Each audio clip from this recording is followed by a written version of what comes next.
안녕하세요. 김호준입니다.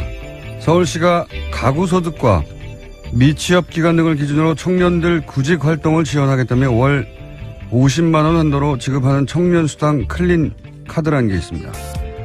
이 카드로 노래방, 소주방, 영화관 등도 이용 가능하다며 보수 진영에서는 진작부터 문제 삼아왔습니다. 지난달에는 구체적으로 용처 제한의 항목까지 제시했었습니다. 학원 수강료, 시험 응시료 등으로 제한해야 한다는 거죠. 이런 이슈가 있으면 보수 매체는 이 카드로 모텔까지 결제 가능하다며 제목을 뽑습니다. 그런데 말이죠. 가구 소득이 낮은 미취업 기간이 길어진 청년들이 취업이 늦어져 형편도 어렵고 스트레스 받다가 소주도 한잔하고 영화도 한 편 보고 그리고 연인과 사랑도 할 수 있어야 그게 최소한의 사람답게 사는 꼴인 거죠. 미취업이 범죄가 아닙니다. 어떻게 사람이 취업 준비만 하고 삽니까?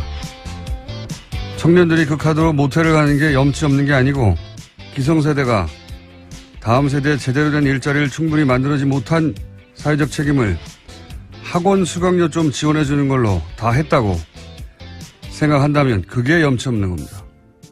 김호준 생각이었습니다.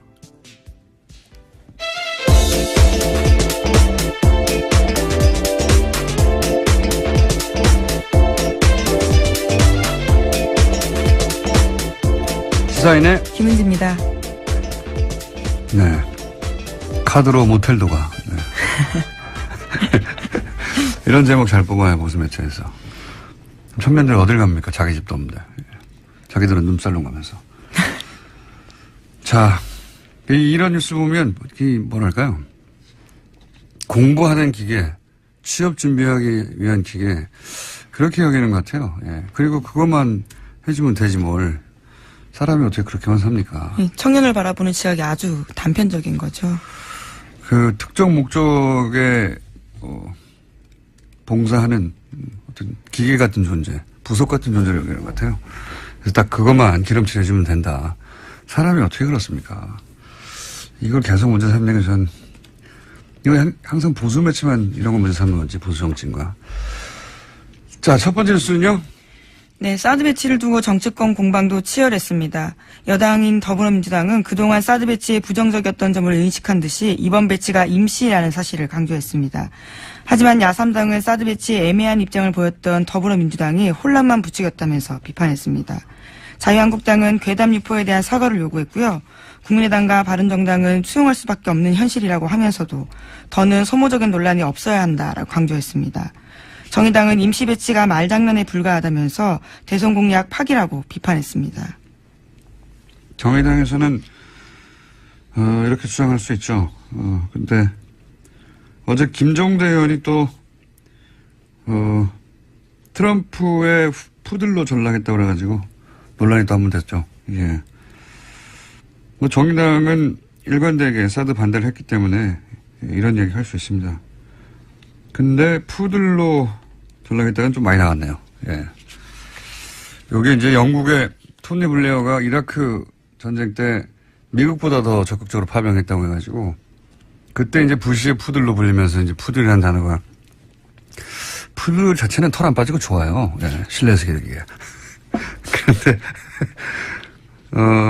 그리고 나서 워싱턴 포스트가 이명박 대통령 때 또 한 번 이런 표현을 사용했어요. 이게 토니 블레어의 강력한 경쟁자, 우리가 한 표현이 아니라 스트롱 컨텐더라고 이명박 전 대통령이 부시의 푸들이다 이런 표현을 한 적이 있는데, 근데 이게 너무 좀 나간 게 사드 배치를 그러면 미국보다 더 원한다 이런 맥락이어야 하거든요. 예. 시키기 전에 한다든가. 토니 블레어가 그랬다고 푸들이라고 들었는데 이건 좀 너무 나갔네요. 여하간 정의당의 입장이 이럴 수는 있습니다. 당연히. 시민들도 반대할 수 있고 시민단체도 반대할 수 있죠. 예. 진보적인 시민단체는 자기 정체성에 맞는 주장을 하는 거고요. 자, 이렇게 갈등이 있습니다. 뭐 사실 민주사회는 갈등이 익숙해져야 돼요. 예전에 국민통합 져야 한다 이러면서 과거에는 갈등 자체를 제약시했는데 국민통합이라는 단어가 일종의 사기였죠. 예. 정부와 다른 목소리를 내는 사람을 탄압하는. 어떻게 모두 같은 생각을 합니까? 예수님도 실패했는데 부처님도 실패하고. 여하간 갈등 자체는 뭐 문제가 아닌데 갈등을 어떻게 상대하느냐, 이게 이제 장기적으로 문제가 되겠죠. 이번 정권에서도. 사드 관련해서 말들이 많습니다. 여하간. 자, 다음 뉴스는요. 네, 국정원 민간인 댓글팀 소식 계속 전해드리고 있는데요. 이번에는 국정원 퇴직자 모임 전현직 간부들한테 검찰이 구속영장 청구한 바가 있습니다. 오늘 그 소식이 나왔는데 영장이 모두 기각됐습니다. 서울중앙지법 오민석 영장전담 부장판사가 오늘 밝힌 바인데요. 범죄 혐의는 소명되나 수사진행 경과 등에 비춰 도망 및 증거인멸의 염려가 있다고 보기 어렵다면서 양지회 전 기획실장 노모 씨에게 청구된 구속영장을 기각했습니다. 오민석 부장판사는 우병우 영장 기각한 분 아닙니까? 네, 첫 번째 영장을 기각했던 판사입니다. 첫 번째, 두 번째 영장이 모두 기각된 바가 있는데요. 네. 아, 또 이정열 전 판사님이 소환이 돼야 되겠네요. 이게 정말 이해가 안 가네요. 일반적인 상식으로도. 이 댓글 수사야말로 증거인멸의 화신들 아니었나요, 이때까지? 대마왕 케이스 아닙니까? 증거인멸에. 이거 뭐 개인 차원이 아니라 국정원 차원에서도 처음부터 부인하고 처음부터 자료를 내놓지 않고, 몇 년이 지나서야 TF 만들어지고 나서야 이제 조금씩 드러나는데, 실제로 근데 더욱 말이 안 되는 건, 양재 간부들이 수사가 진행되자 또 압수수색을 앞두고 증거를 삭제하거나 은닉하지 않았습니까? 네, 그런 혐의로 또 다른 양지의 현직 간부 박모 씨 같은 경우에도 영장이 청구가 된 바 있는데요. 이 간부 같은 경우에도 영장 기각됐습니다. 그 기각 사유에 대해서 피의자가 은닉한 물건의 증거 가치, 피의자의 주거와 가족관계 등에 비춰 피의자가 도망가거나 범행에 관한 증거를 인멸할 염려가 있다고 보기 어렵다라고 밝혔습니다. 아니, 수사를 하는 와중에도 증거를 인멸했는데 이해가 안 가네요, 저는. 이게 뭐 특별한, 우리가 법을 몰라서 그런 건지 법리에 신비스러운 부분이 있는 건지 모르겠는데, 아니, 이게 지금 수사하는 동안에도 자료를 숨기거나 은닉했는데, 이해가 안 갑니다, 저는. 검찰의 입증이 좀 더 부족하다라고 판단했을 수는 있는데요. 관련해서 검찰발로 나온 소식도 있습니다. 말씀하신 자료 삭제와 관련된 부분인데요. 검찰이 양지의 사무실에 하드디스크 압수수색했는데 여기서 문제 보고서가 삭제된 채 발견됐다라고 합니다. 복원을 그러니까요. 삭제를 했는데 포렌식을 해서 복원을 했다는 거잖아요. 예. 삭제하고 외부로 빼돌리고. 네, 그 보고서 같은 경우에는 해당 문건이 국정원 심리전단에 정기적으로 보고한 내용이 담겨 있다고 합니다. 당연히 양지회는 이제 민간인들이거든요. 민간인이 국정원에 보고했다고 하는데 그런 문서를 일부러 삭제한 거 아니에요. 근데 이게 어떻게 그럴 만한 은닉한 물건의 증거 가치가 없다고 합니까? 보고서가 삭제됐는데 그게 나왔는데 이해가 안 가네요, 저는 잘. 서울중앙지법 영장판사이자 양승태 대법관의 마지막 인선에 대해서 말들이 많은데 또 한 번 논란이 되겠습니다, 이 사안은.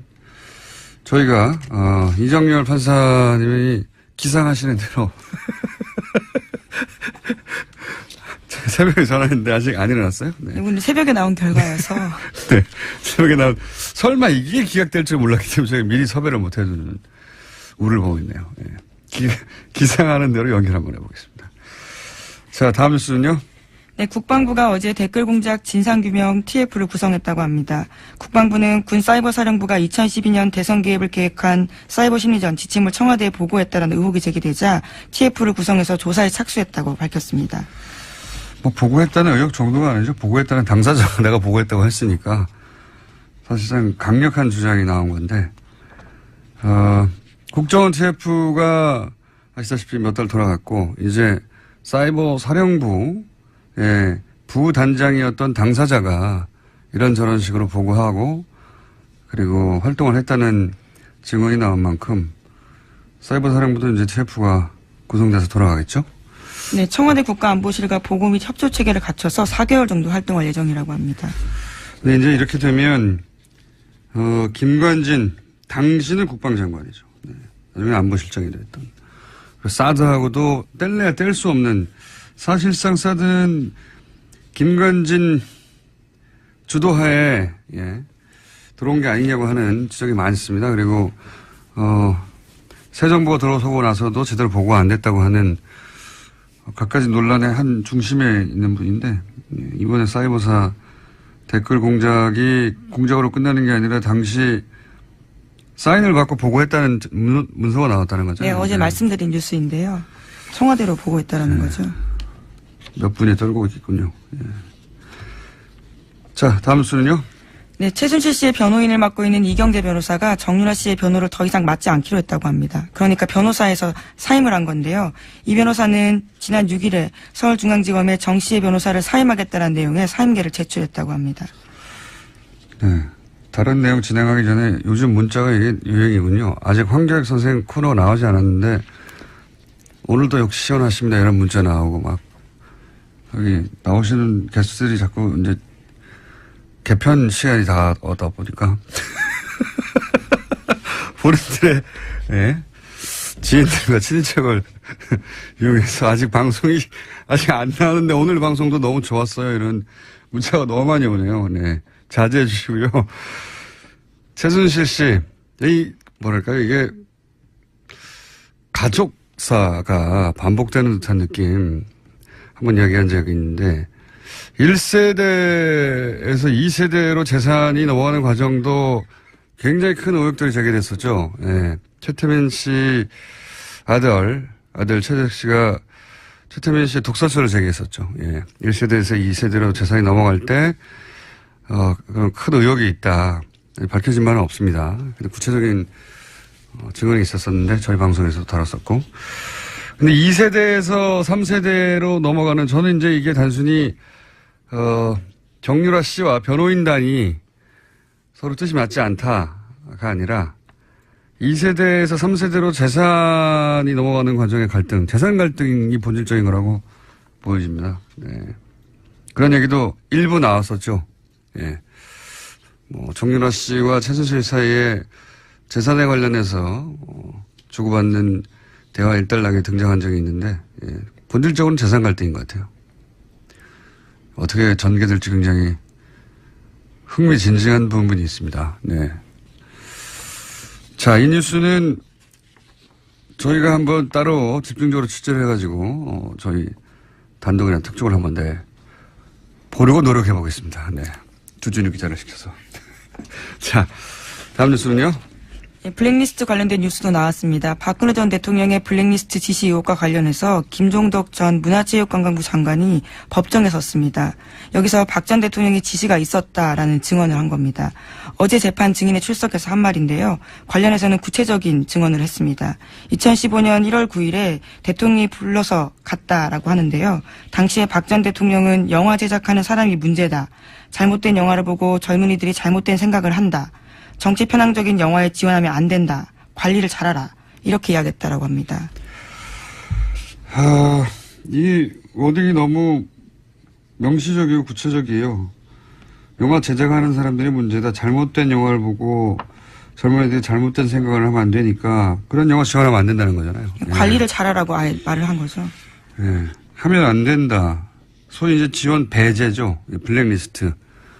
자기들끼리는 블랙리스트란 단어를 쓰지 않고 지원을 배제한다라고 가치 중립적인 단어처럼 사용했는데 블랙리스트 이야기인 것이고 그걸 이제 장관을 처음으로 불러서 불려간 건 처음인데 처음으로 불러서 요 얘기를 지시했다는 거 아닙니까? 문체부 장관에게 그러면서 이제 정반대로 그러니 이런 영화를 지원해야 한다는 화이트리스트가 등장하죠. 아직 화이트리스트 수사는 신청이 안 된 걸로 아는데 여기에 또 모태펀드라는 게 등장합니다. 네.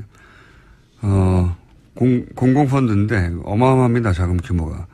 근데 이제 저희가 최순실 게이트 한참일 때 한번 전해드린 적이 있는데 이 화이트리스트 모태펀드를 이용해서 화이트리스트 지원을 받았다고 의혹을 받는 영화가 있죠. 지원을 받았죠. 실제. 근데 그 영화사가 알고 봤더니 그 태극기 집회, 친박 집회 단체들과 가짜뉴스를 만드는 단체들이 있는 사무실에 같이 있더라. 그 건물을 같이 썼던 거죠. 예, 같은 큰 건물이 아닌데 이게 뭐 어마어마하게 큰 건물이면 빌딩이면 같은 건물에 있어도 그럴 수 있다고 싶은데 이건 조그만 건물인데 위아래로 같이 있었어요. 예, 저도 그 건물 가봤었는데 한 3, 4층 되는 강남에 있는 건물이었습니다. 네, 거기에 이제 조그만 빌딩이 같이 모여 있던. 그러니까 이제 이 화이트리스트하고 친박 집회 주도 단체와 가짜 뉴스를 만드는 것과 한 통속이 아닌가 이런 의혹을 가질 수밖에 없죠. 예. 자체적으로는 건전 콘텐츠라고 부르고 있습니다. 네, 건전 본인들에게는 건전했겠죠. 그래서 이제 이게 다 연결되어 있는 것이다. 그리고 이 뒤에 청와대가 있는 게 아니냐. 왜냐하면 청와대가 사실은 블랙리스트를 만들고 또 정반대로 화이트리스트를 만들어서 모태펀드를 이용해서 지원했으니까요. 그 지원을 받은 영화사가 친박 집회를 주도한 단체와 가짜뉴스를 만드는 단체, 집단 회사와 같이 있었으니까요. 근데 이게 저는 한 건물이 아니었을 거라고 봐요. 예. 그런 단체는 많았고, 만약에 화이트리스트가 좀 너무 많은 사안들이 수사되니까 동시에 화이트리스트까지 갈지는 모르겠는데 가면 아마 그런 건물이 다 쓰였다 하는 뉴스가 나오지 않겠는가. 자, 어쨌든 전 문체부 장관이 대통령이 블랙리스트 지시했다라고 증언을 한 뉴스였습니다. 예, 심지어 수첩에 그 내용을 적어놨다라면서 물증도 보여줬습니다. 알겠습니다. 이정열 판사님이 어제 술을 과하게 드시고 못 일어날 수 있기 때문에 그러면 현재 기준으로 행방불명이거든요. 저희가 아무리 전화를 해도 시간이 안 되면 다른 분이라도. 예. 예를 들면 박범계 의원처럼 최고위원이지만 수면에서 깨어났을까지 확실시 되는 분에게 저희가 연결한다든가 노력해 보겠습니다. 다음 순요. 네, 검찰이 한국항공우주산업 그러니까 카이를 압수수색하던 날 친박계 이정현 의원이 그 자리에 있었다라는 사실을 경향신문이 보도했습니다. 어제 이 의원의 조카가 조작된 점수로 카이에 입사했다라는 사실을 말씀드린 바가 있는데요. 하필이면 그날 이 의원이 거기 있었던 거죠. 하필이요. 예. 이게 이제 우연이면 이정현 의원은 제가 보기에는 로또를 자주 사시는 게 좋겠어요. 예. 하필이면 방산 비리로 업체를 압수수색하는 날에 그런 날은 뭐 10년에 한 번 있을까 말까 하거든요. 이 업체가. 게다가 그 본사가 서울에 있는 게 아니라요. 경남 사천에 있습니다. 그런데 이제. 그리고 자신을 의존할 사장이 없는 날이지 않습니까? 보통은 사장이 있는 날 오는데. 그리고 이제 수많은 업체 중에 하필이면 본인이 조카를 취업을 청탁해서 부정 입사시킨 딱 그 업체를 하필 그날. 이런 우연을 만들어내는 기술이면 저는 로또가 가능하다고 봅니다. 부럽습니다. 예, 물론 본인의 해명은 있는데요. 현장 방문을 돌아가면서 하고 있었기 때문에 그때 그 자리에 있었다라는 겁니다. 이유야 뭘 못했겠습니까? 예. 어쨌든 이건 이제 우연이라고 주장하시는 거죠. 예. 굉장히 부럽습니다. 로또를 사시는 게 좋겠고요. 근데 이제 본인 조카를 부정 입사시킨 요 사건 자체는 이미 수사가 들어가서 아마 결과가 나올 것 같습니다. 하여튼 그 업체에 갔다. 근데 그 업체가 또 하필 압수수색 당하는 날 아침에 가셔가지고 어떻게 그 소식을 알았는지. 자, 일단 여기까지 하겠습니다. 감사합니다. 시사인의 김은지였습니다. 감사합니다.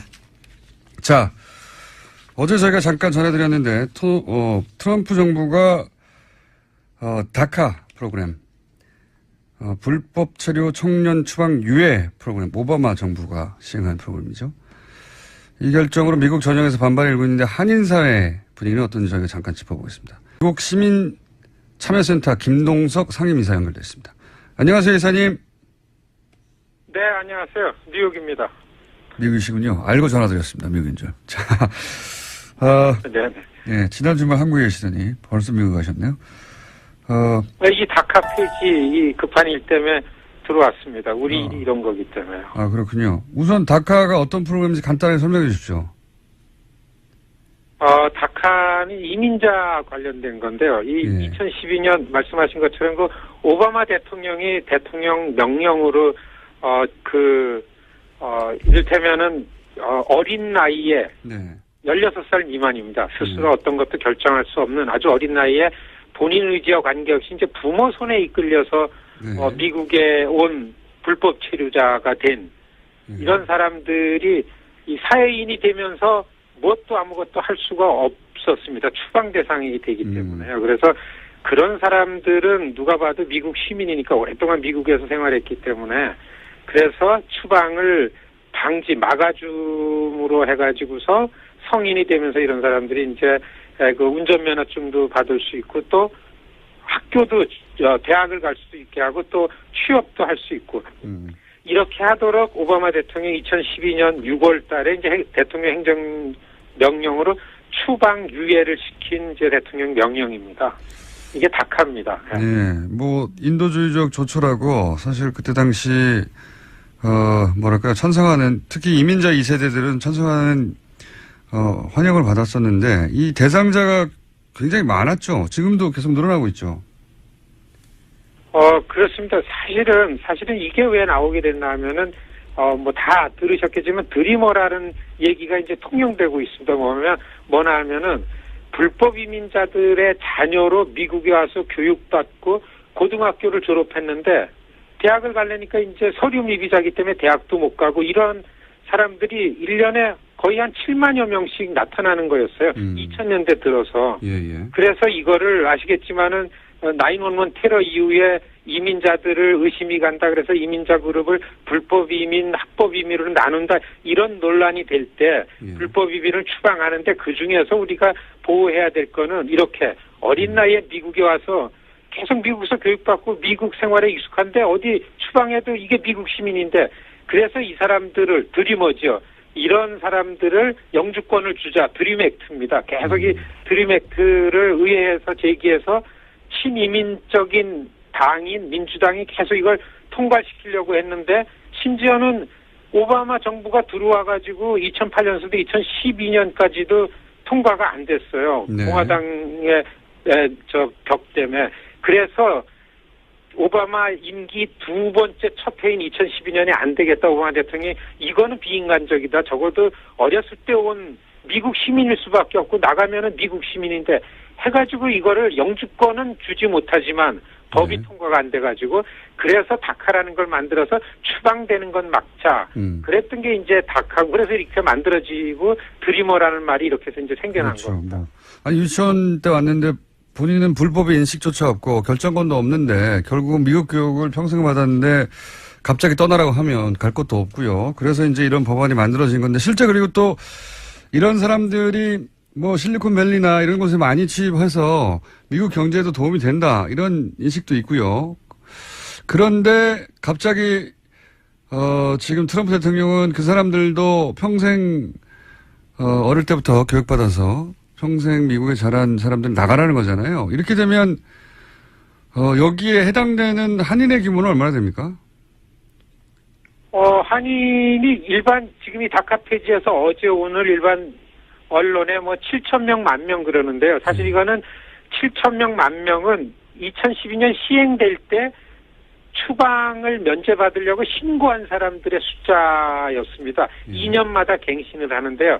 그래서 지금 이렇게 종합해보면은 한 16,000명 이상이다라고 하는 게 맞다. 이게 이제 우리 이 한인사회 이 이민 권익운동하는 사람들이 추정하는 숫자입니다. 그리고 LA 뉴욕 한인 커뮤니티에 생각보다 굉장히 많고요. 그래서 이게 폐지되면은 한인사회도 작지 않은 이런 그 파장이 있고 굉장히 어려움이 오겠다 이렇게 긴장하고 있습니다. 그렇군요. 예. 그렇게 그러면은 이제 그냥 추방이죠. 다른 것도 없고 6개월 유예 기간을 주고 그다음부터는 무조건 나가야 되는 거죠?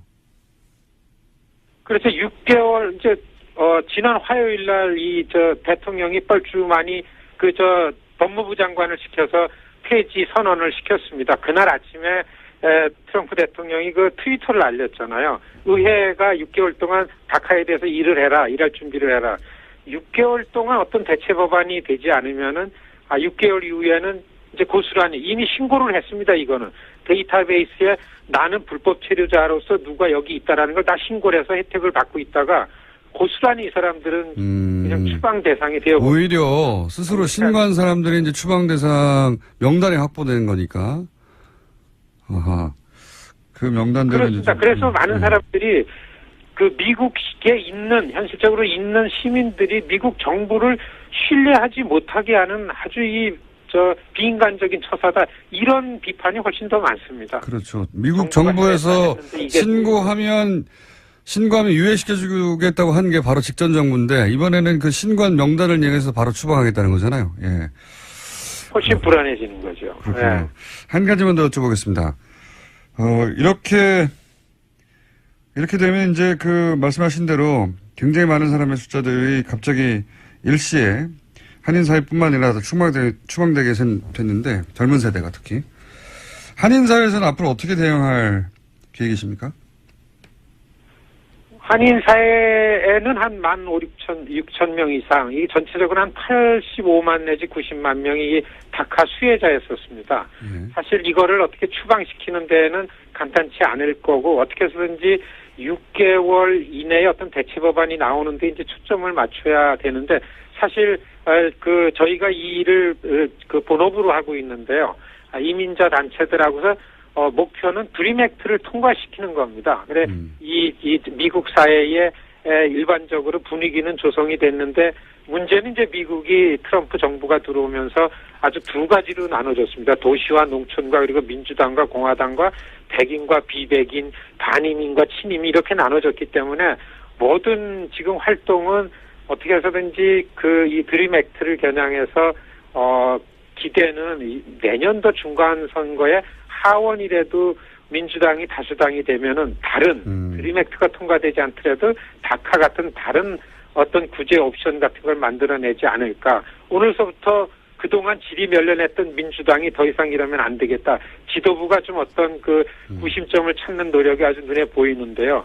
지금 사실 보면은 이민자 권익단체들이 이 시민사회에 가가지고서 이 분위기를, 이 반대되는 분위기를 역류해내는 이런 액션을 취해야 된다. 그래서 의회에 활동하는 부분들이 굉장히 많을 것 같고요. 자기 지역 의원들을 좀 압박하고, 이런 활동에 집중하지 않으면 안 된다. 이제 이렇게 생각하고 있습니다. 알겠습니다. 저희 관심 가지고 계속, 따라가 보겠습니다. 오늘 말씀 여기까지 듣겠습니다. 감사합니다. 안녕히 계십시오. 네. 지금까지 미국 시민참여센터의 김동석 상임이사였습니다. 바른정당 이혜원 대표가 사퇴했습니다. 바른정당 독자 생존이냐, 보수 통합이냐. 바른정당 소속 남경필 경기도지사 연결해서 이 문제 이야기 나눠보겠습니다. 안녕하세요, 지사님. 네, 안녕하세요. 네. 저희가 첫 연결할 때부터 스튜디오에 한번 나오신다고 했는데 거의 1년이 다 돼가는데 약속을 안 지키고 계십니다. 가야죠. 꼭 한번 와주시고 이제 지방선거도 얼마 안 남았기 때문에 네. 네. 점점 나오시고 싶죠? 근데 아침에 좀 일이 많네요. 자, 이현 대표가 겨우 70일, 두 달여 만에 이제 사퇴를 했습니다. 네. 이와 관련해서는 이제 많은 뉴스가 쏟아지는데 제가 이제 이 관점에서 한번 여쭤볼게요. 네. 그 사업가 모 씨가 또 바른정당의 다른 의원 이름도 거론했어요. 그분은 아직 본격적으로 지명에 등장하지는 않고 있는데, 근데 네. 그분도 또 소위 이제 보수 통합이 아니라 바른정당이 독자적으로 생존해야 한다는 자강론자란 말이죠. 네. 이혜원 대표도 대표적 자강론자였고, 근데 이제 그분 이름이 나왔나요? 또 이름이 따로? 언론에 보도되지는 않았습니다. 예. 네, 그런데 지사님이 이제 거의 처음으로 탈당할 때 그때를 되돌려 보면 탈당할 때 굉장히 압박을 많이 받았고 협박도 받았었다 이런 얘기도 하셨고 그때 탄핵 직전에 이제 그 정당 내 여러분들에게 압박도 있었다 협박 전화도 있었고 뭐 그런 얘기가 줄줄이 있었지 않습니까? 그러다 보니까 네.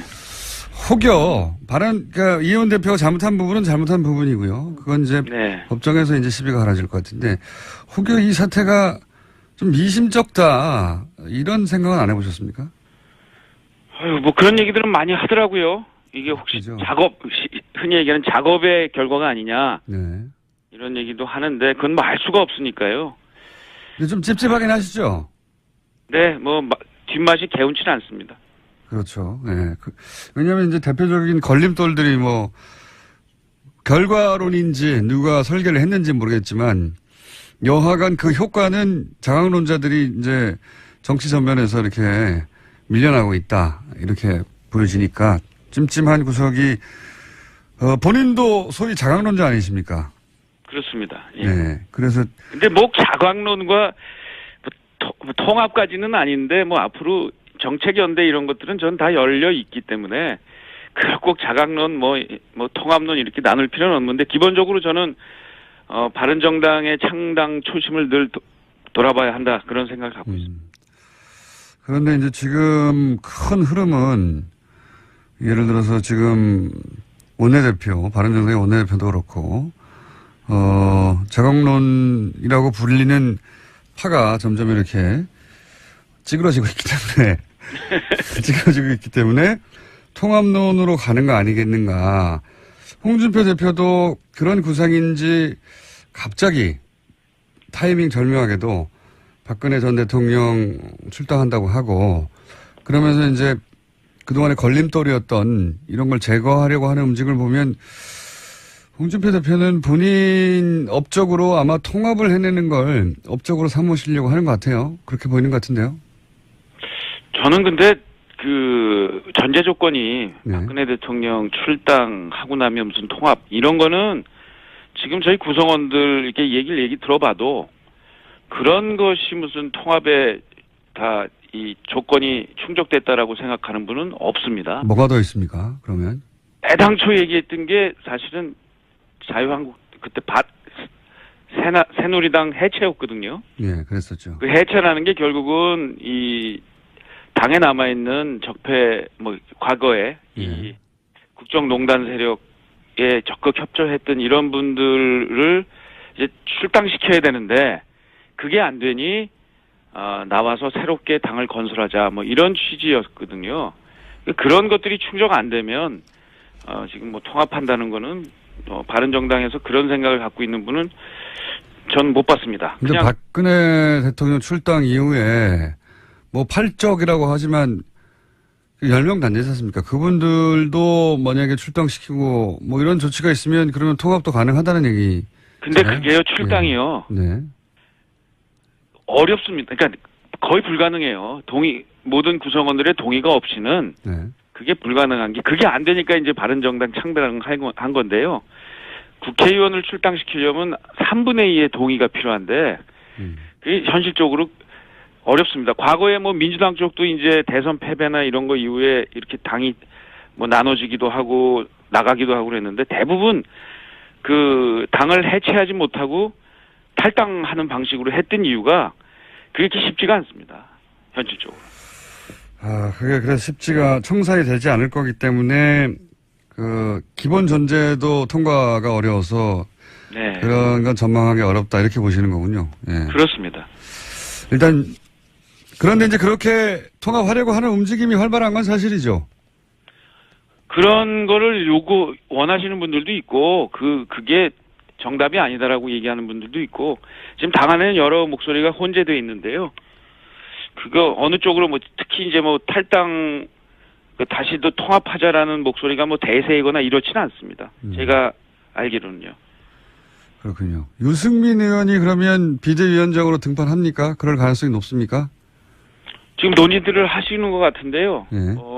김무성 전 대표님은 확실히 본인이 들판할 생각은 없으신 것 같고 네. 유승민 전 후보님은 생각은 좀 있으신 것 같아요. 근데 그렇죠. 아직 정확하게 왜냐하면 얘기하고 있지는 김무성 전 대표는 손사래를 치지만 유승민 대표는 손사래는 아니고 내가 결정할 게 아니라 의총의 결정에 달렸다. 이 얘기는 의총이 그렇게 결정해주면 본인도 등판하겠다는 얘기잖아요.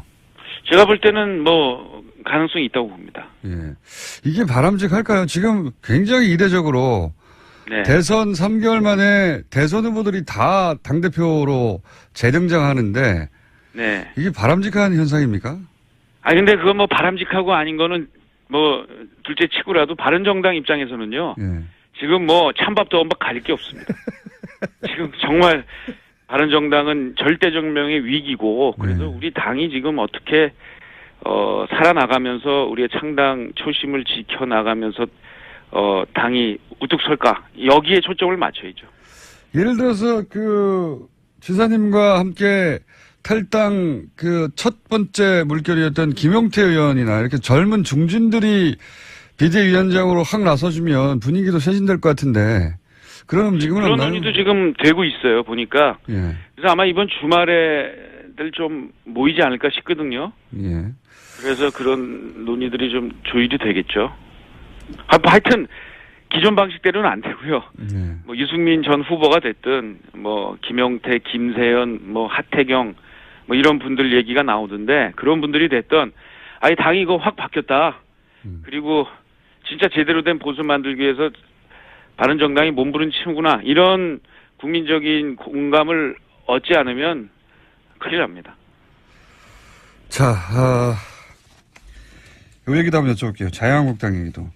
네. 자유한국당이 이제 김담겸 사장 체포영장 발부에 반발하면서 이제 보이콧하고 밖으로 나갔습니다. 아직 안 들어오고 있는데. 네. 여기에 대한 그 생각은 어떠십니까? 잘하고 있나요? 자유한국당이? 흔히 얘기하는 이제 양비론인데요. 예. 일단 책임은 일단 여당, 정부에 있다고 봅니다. 지금 공영방송 뭐 문제가 있어요. 그렇지만 그렇다고 해서 이런 방식으로 하는 거는 안 맞고요. 저는 상당히 이 뭔가 시나리오에 의해서 이 방송 장악하려는 움직임이 있지 않나는 의구심을 갖고 있고 그렇다 하더라도 또 이 판국의 이 국회를 깨고 나간 것 이건 뭐 비판받아 마땅하죠. 방송 장악 말씀하셨는데 이제 이명박 뭐 전 대통령 때 하고 똑같지 않느냐고 주장하기도 하지만 한편으로 보면 또 내용이 완전히 다른 게 그때는 예를 들어서 KBS의 PD들이 이렇게 대표를 체포하고 하는 거는 말이 안 된다고 막았었고 이번에는 거꾸로 KBS나 MBC의 구성원들이 그렇게 하라는 거 아닙니까? 그러니까 완전히 다른데요. 예. 과거나 지금이나 문제가 있고요. 근데 그 문제를 푸는 방식이 이게 다 옛날에는 그 빨리 방송법 개정을 해서 그 법에 따라서 하면 됩니다. 그 방송법 개정을 하는 논의를 국회에서 진지하게 하면 되는데 이게 참 웃기잖아요. 여당이 됐을 때와 야당이 됐을 때 입장이 정확하게 바뀌어요, 서로.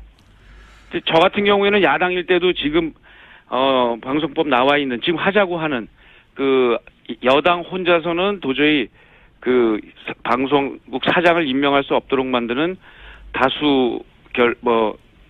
절대 다수제인가 뭐 이런 7대 6으로 만드는 이러한 방송법 개정안을 사실 제가 냈거든요. 그러니까 야당일 때 했던 주장을 여당이 돼서 바꾸면 안 되고요. 그것을 이번 문재인 정부는 과거와 다르다는 걸 보여달라는 게 딴 게 아닙니다. 바로 그런 모습을 보여달라는 거죠. 과거엔 그렇게 안 했어요. 그것도 잘못이죠. 과거 여당들이 그렇게 안 한 건 정말 잘못이고 지금 여당도 근데 또 그걸 되풀이하려고 해요. 네, 알겠습니다. 여야의 입장만 보면 말씀처럼 똑같은 짓을 반복하는 것 같은데 저는 이제 각 방송국의 구성원들의 입장을 보면 정반대거든요. 네. 그러니까 방송원들의 구성원들의 그런 행동은 행동이지만 네. 집권 여당과 정부가 해야 될 일은 빨리 방송법을 통과시켜서 거기 예를 들면 방송 사장의 임기 문제까지가 다 들어있어요. 이 법을 언제부터 할 거냐. 네. 그런 거를 여야가 협의를 해서 협상을 통해서 제도적으로 해야지. 제가 볼 땐 이건 상당히 정치적인 그 의도가 집권 여당 내부에 분명히 있다고 봅니다. 알겠습니다. 방송법 관련해서는 보수 정당이 여당일 때는 통과 안 시켰죠. 그때는 또. 예. 안 했죠. 그러니까 그 잘못한 거예요. 근데 그 잘못했다고 해서 지금 집권 여당이 너네 잘못했다고 하면서 또 같은 일을 반복하려고 그러잖아요. 자기네들이 하면 돼요. 지금 야당도 지금 그 방송법에 대해서 반대 안 할 겁니다. 알겠습니다. 그 문제는 방송법을 따로 한번 얘기하면서 얘기해보고요. 아니, 그건요, 명백해요. 여당이 자기 욕심 버리세요. 그러면 야당 따라갑니다. 그러면은 이 방송 임기 문제까지를 포함해서 빨리 협상해가지고요. 방송법 처리하면 됩니다. 그럼 문제가 제도적으로 해결되는데 이걸 다른 방식으로 하려고 하면 안 돼요. 물론 방송국 내부의 이런 이 갈등도 이런 걸 통해서 빨리 해결을 해야죠. 예, 저도 할 말은 있는데 요 얘기는 여기까지만 하죠. 예. 알겠습니다. 끝나지 않을 것 같으니까. 예. 요 얘기는 어떻습니까? 한 가지만 더 여쭤볼게요. 다른 당 얘기. 그리고 나서 다시 지사님 얘기로 돌아갈 텐데. 네. 갑자기 부상한 얘기라서 안철수 대표가 본인이 나와야 이제 소멸돼가는 정당이라고 보여지는 본인의 표현에 의하면 국민의당이 살아날 수 있다. 근데 지지율이 좀 지지부진하고 또 갑자기 호남홀대론도 꺼내고 하는데 국민의당 사정은 어떻게 지켜보고 계십니까? 뭐 거기도 저희하고 비슷하죠. 뭐 찬밥도 혼밥 가릴 게 없는 사정이었고 지금도 마찬가지인데요. 하여튼 뭐 지금은 야당 쪽에서는 어떻게 하면 생존하고 그러면서 앞으로 살아나갈 거냐에 대한 기본적인 고민을 하는 상황이기 때문에 그냥 지켜보고 있습니다. 그 뭐 국민들이 다 지켜보고 있죠. 남의 사정 신경 쓸 겨력이 없다. 여력이. 네. 바른정당 정말 어렵습니다 지금. 바른정당이 이제 남의 당 걱정할 지금 겨를이 없다는 말씀이신 것 같고. 요즘 근데 이제 지사님 얘기로 돌아와서. 네. 갑자기 팔굽혀 펴기하고 이런 거. 네. 심지어는 생중계 하시고 그러는데 왜 그러십니까? 네. 그냥 하는 겁니다. 근데 이제 소통의 방식이고요. 네. 그러면서 체력도 기르고 또 정기적으로 우리 페북 친구들께 뭐 도정이나 제 생활이나 이런 거를 그냥 편안하게 말씀드리고 있습니다. 아니 그럼 그런 거만 하시지 왜 팔굽혀 펴기를 하시냐고요. 그러게요. 근데 굉장히 좋은데요. 한번 해보세요. 이게 지방선거 1년도 안 남았는데 최근에 이재명 시장 경기도지사 출마설이 나오니 긴장하고 그러셔가지고 강한 경기도지사 이걸 보여주려고 하시는 건가요? 뭐 그건 해석하시는 분들이 저는 다 각자가 저 사람 왜 저러지? 그 판단하시는 건 각자의 몫이라고 생각합니다. 아니, 이게 무슨 엄청나게 복잡한 예술적 행위라고 해석을 합니까? 그냥 말씀해 주세요. 아니요, 그런 건 아니고요. 그냥 예. 그거하고 상관없이 뭔가 좀 해야겠다 싶었는데 팔굽혀펴기를 해보면 어떠냐? 라고 누가 제안을 했고요. 또 보니까 팔굽혀펴기 하는 분들이 꽤 많더라고요. 이렇게 라이브로. 그리고 어제 나온 기사인가요? 며칠 전에 나온 기사인가 정확하게 기억은 안 나는데 경기도에서 청년 정책 추진하는데 민주당 도의회가 맡고 있다. 부당하다. 이런 주장을 또 강하게 했었어요. 내용이 그러니까 뭡니까? 뭐 이게 청년 뭐 내용을 어렵게 뭐 복잡하니까요. 간략하게. 청년들에게 희망을 주는 뭐 1억짜리 통장 만들기 이런 프로그램인데 네. 이런 거죠. 그러니까 문재인 정부는 지금 아동수당까지를 포함해서 이 소득 주도 성장론을 이야기하고 있는데 네. 그거보다는 훨씬 어떻게 보면 그 타겟형으로 가는 이 복지 예산을 민주당이 전액 삭감한다는 거는 도대체 이해가 안 된다는 생각입니다. 그래서 이거는 조금 도의회가 오늘 예결위 하는데요. 최선을 다해서 오늘 설득하려는데 이거 정치적으로 해석될 여지가 있는 그런 결정들은 안 하셨으면 좋겠습니다. 그러니까 경기도에서 지사님이 이제 청년을 위한 일종의 복지 사업을 하려고 하는데 그런데 민주당 주도의 경기도 의회에서 이 예산을 삭감했다 이런 얘기죠. 그러니까 그간에 안 했던 거면 또 모르는데 일하는 청년 통장 이미 시작한 지가 꽤 됐고요.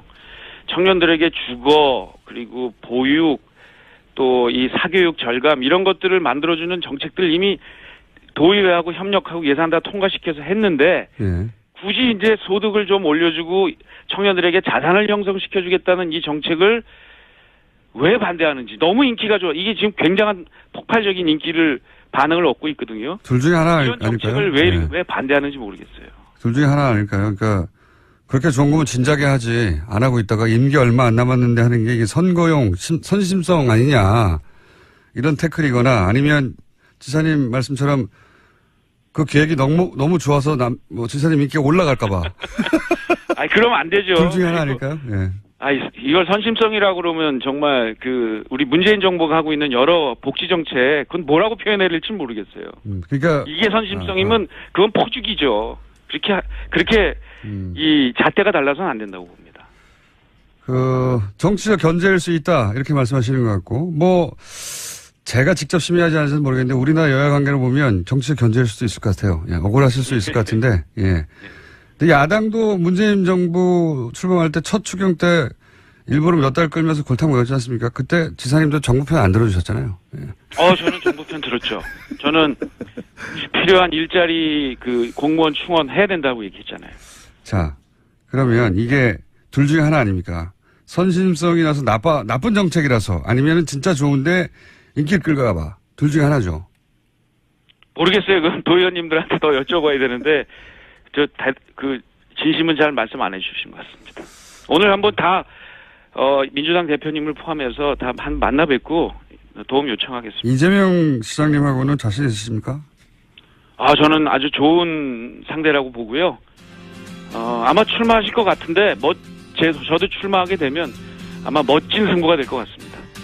여기까지 하겠습니다. 또 한 번 모시겠습니다. 감사합니다. 네, 감사합니다.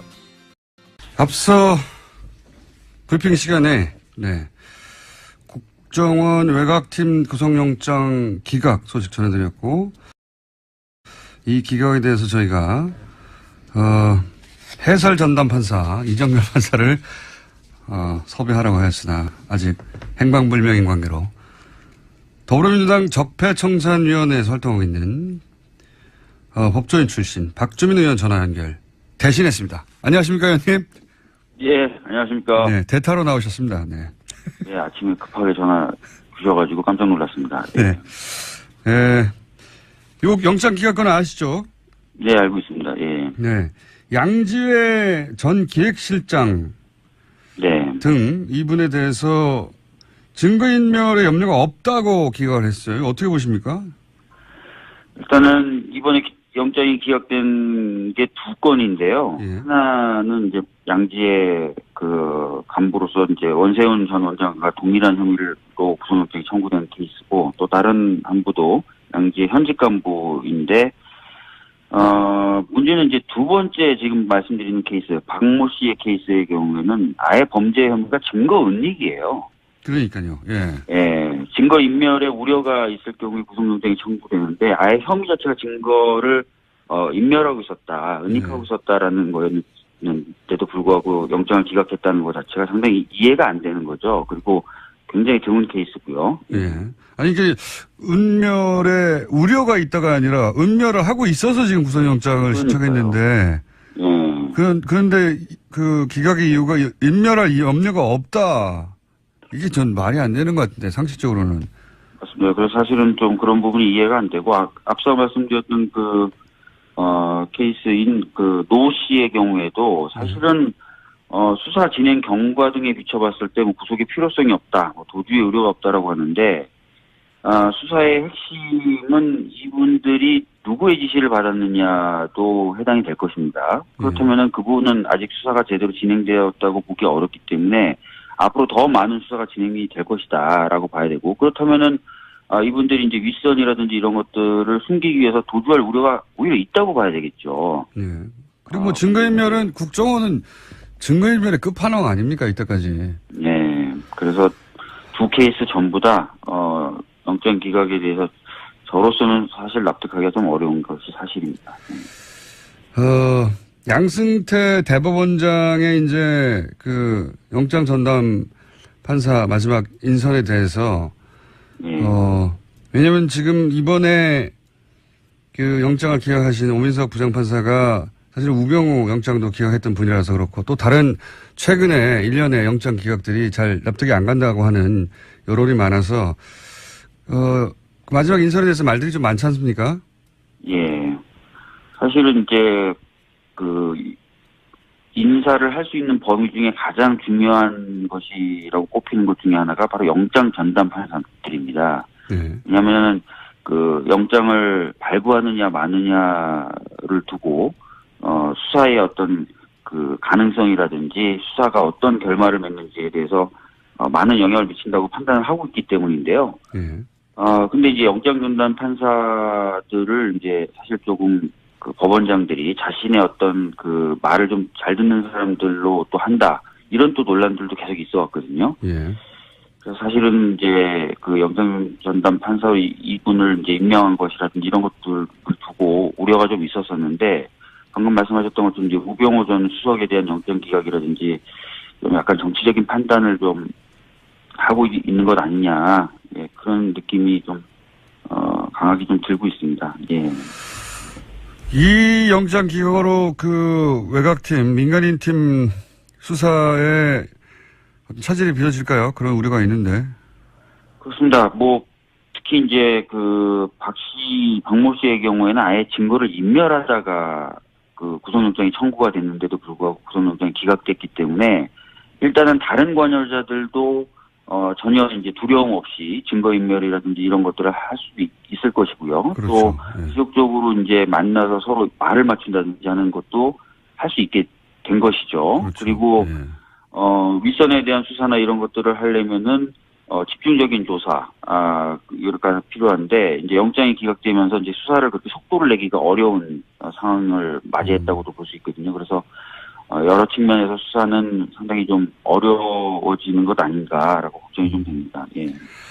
그 마지막 질문인데 혹시 증거인멸을 하다가 붙잡혀서 구속영장이 청구됐는데 증거인멸할 염려가 없다고 풀려나는 경우를 보신 적 있습니까?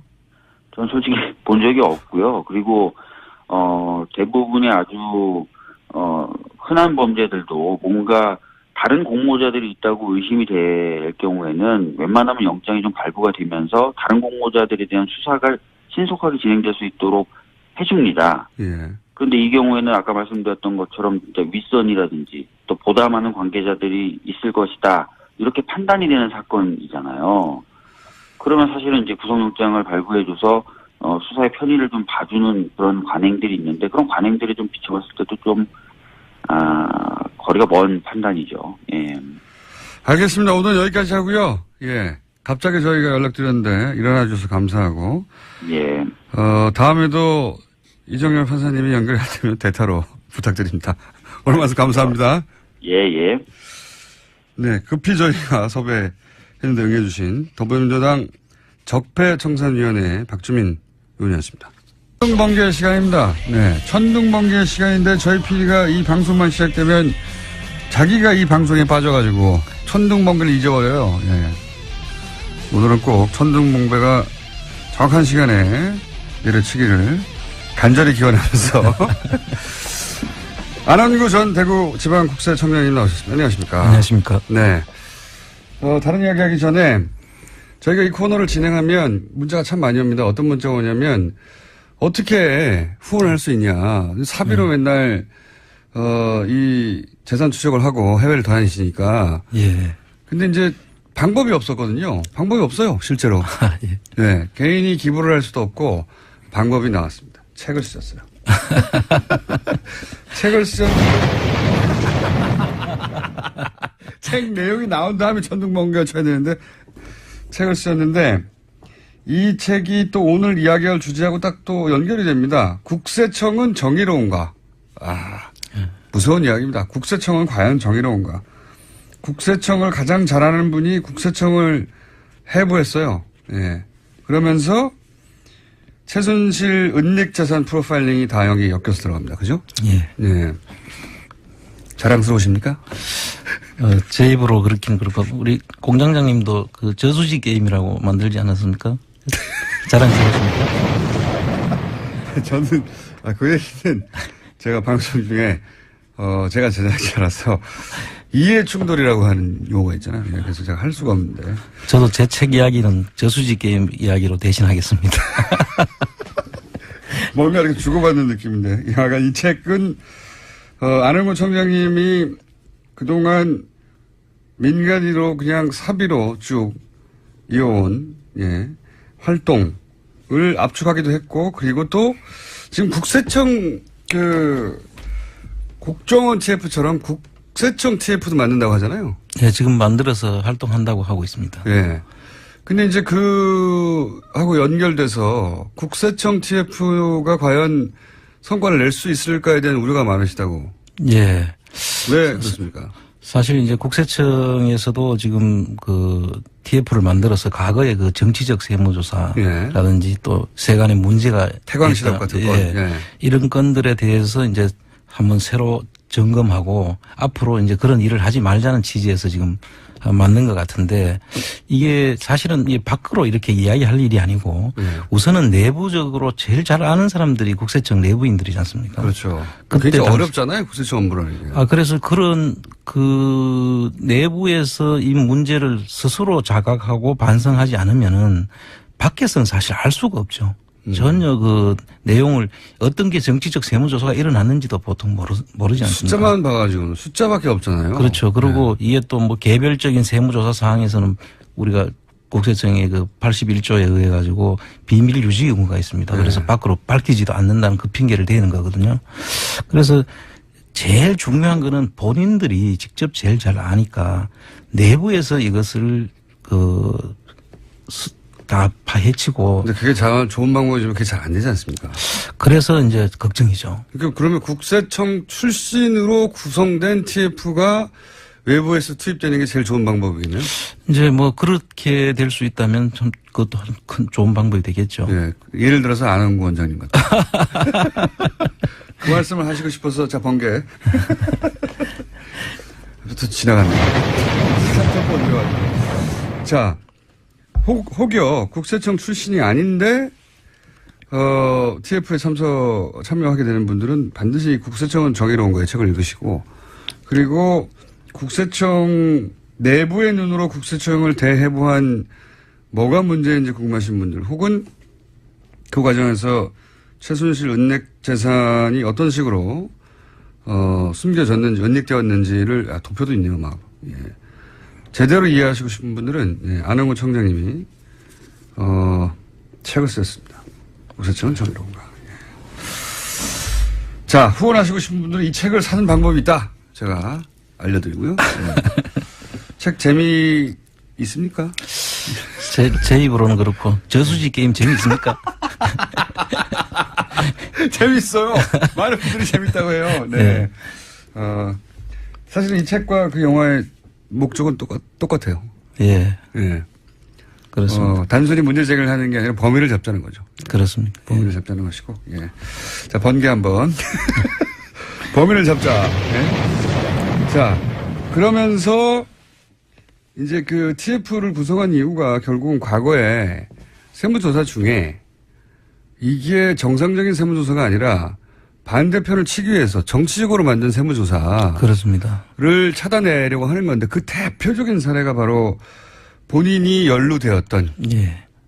태광실업 세무조사. 이 태광실업 세무조사는 시작할 때만 해도 그 이후에 한국 정치사를 이렇게 바꿔버릴 줄 몰랐죠. 그렇습니다. 네. 정치사를 바꿔버렸습니다. 노무현 대통령 서거하셨고 지금 문재인 대통령의 정치 출마 뭐랄까요 결심도 거기서 시작된 거거든요. 그렇습니다. 네. 예. 이 정부를 탄생시킨 첫 출발이 했던 사건이에요, 이게. 그렇습니다. 예. 예. 그런데 그 사건의 한가운데 안홍구 청장님이 계셨기 때문에 예, 이 사건은 근데 그 중요도만큼 세상에 별로 알려지지가 않았어요. 왜냐하면 예. 지난 정권이 엄청나게 마구리고 했거든요, 이거를. 그렇습니다. 알려지는 걸. 예. 예를 들면 2012년 대선 한 2달 전쯤에 정기국회 국정감사가 있었는데. 그렇습니다. 그때 청장님을 이제 불러서 예. 증인으로 채택하고자 했죠. 그렇습니다. 그때 얘기 좀 해 주십시오. 지금 자유한국당이 지금 현재 그 정기국회를 보이콧하고 있지 않습니까? 네. 곧 진짜 국정감사를 앞두고 있는데 그 국정감사를 앞두면은 그 각 당에서 필요한 증인들을 신청하게 돼 있습니다. 그렇죠. 그런데 그 증인 신청으로 그 당시에 이상득 전 그 의원하고 그다음에 이재용 부회장 삼성에 네. 그리고 이제 저를 이제 이 태광실업 세무조사 때문에 네. 민주당에서 증인으로 채택을 했었습니다. 그런데 그 당시에 이제 증인으로 나와줄 수 있느냐 그래서 제가 나가겠다고 했죠. 네.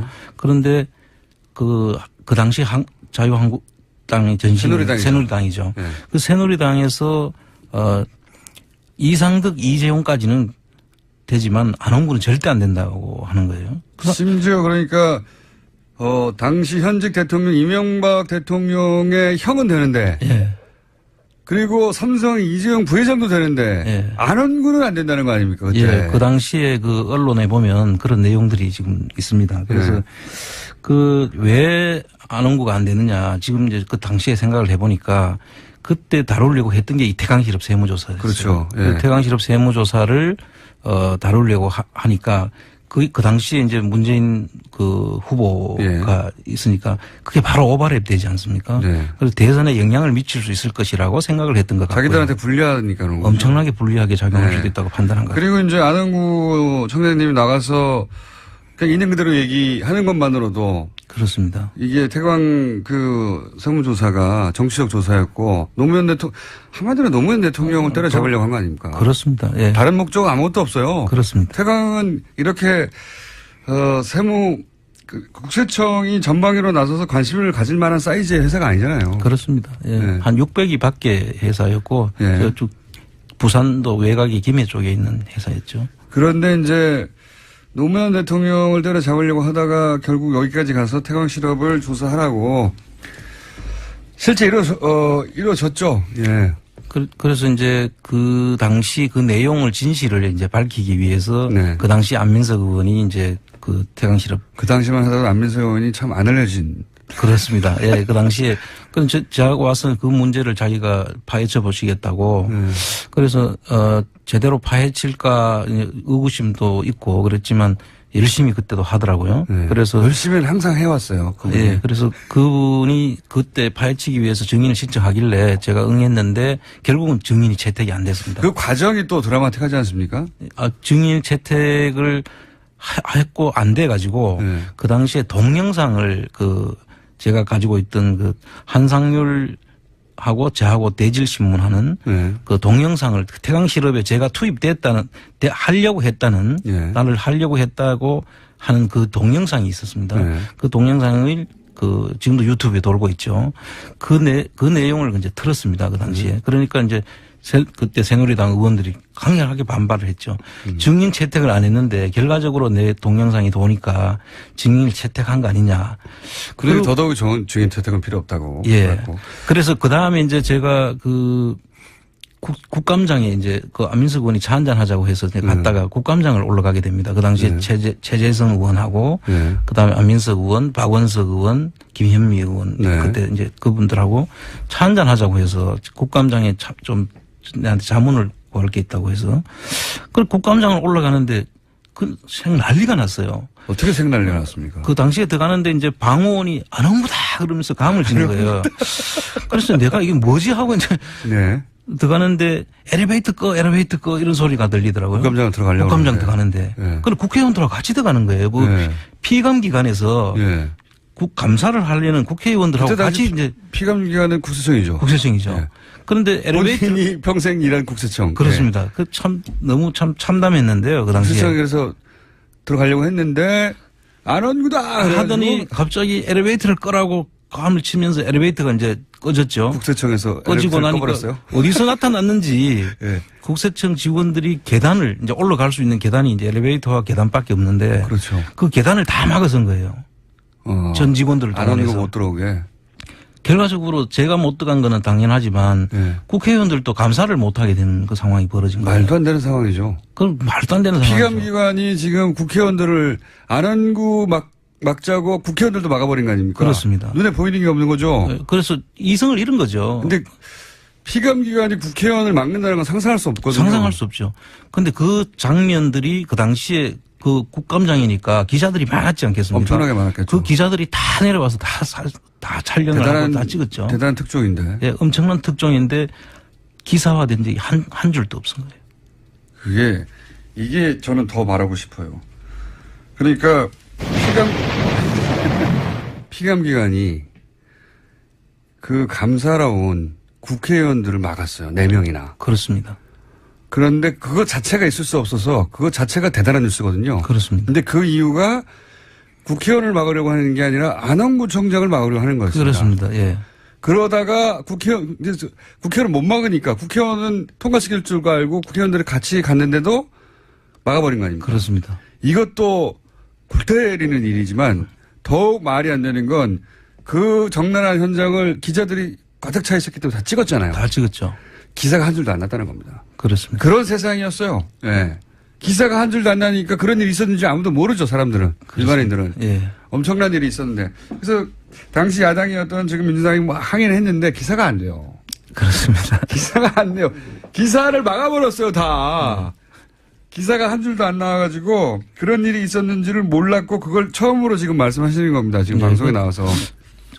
정말 그 국감장에 올려가려고 하는 국회의원들을 피감기관인 국세청에서 상상할 수 없는 일입니다. 막았다는 것은 그건 있을 수 없는 일이죠. 상상할 수 없는 일입니다. 예.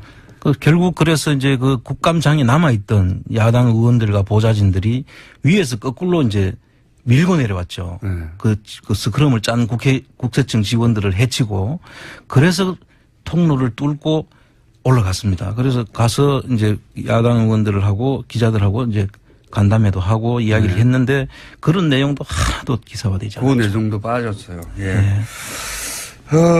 그렇게 맡고 싶었던 분이에요. 안영근 청장님이. 왜냐면 안영근 청장님은 노무현 대통령이 어떻게 죽게 되었는가, 그 첫 출발이 뭔가, 그 사건의 출발 현장에 계셨던 분이거든요. 그 내용을 너무나 잘 알고 있죠. 제가 네. 처음부터 끝까지. 지난 시간에 잠깐 얘기했지만 결국은 이제 당시 한상률 국세청장이 노무현을 잡으려면 이거 필요하니까 하라고 한 거 아닙니까? 거기서 시작된 거예요.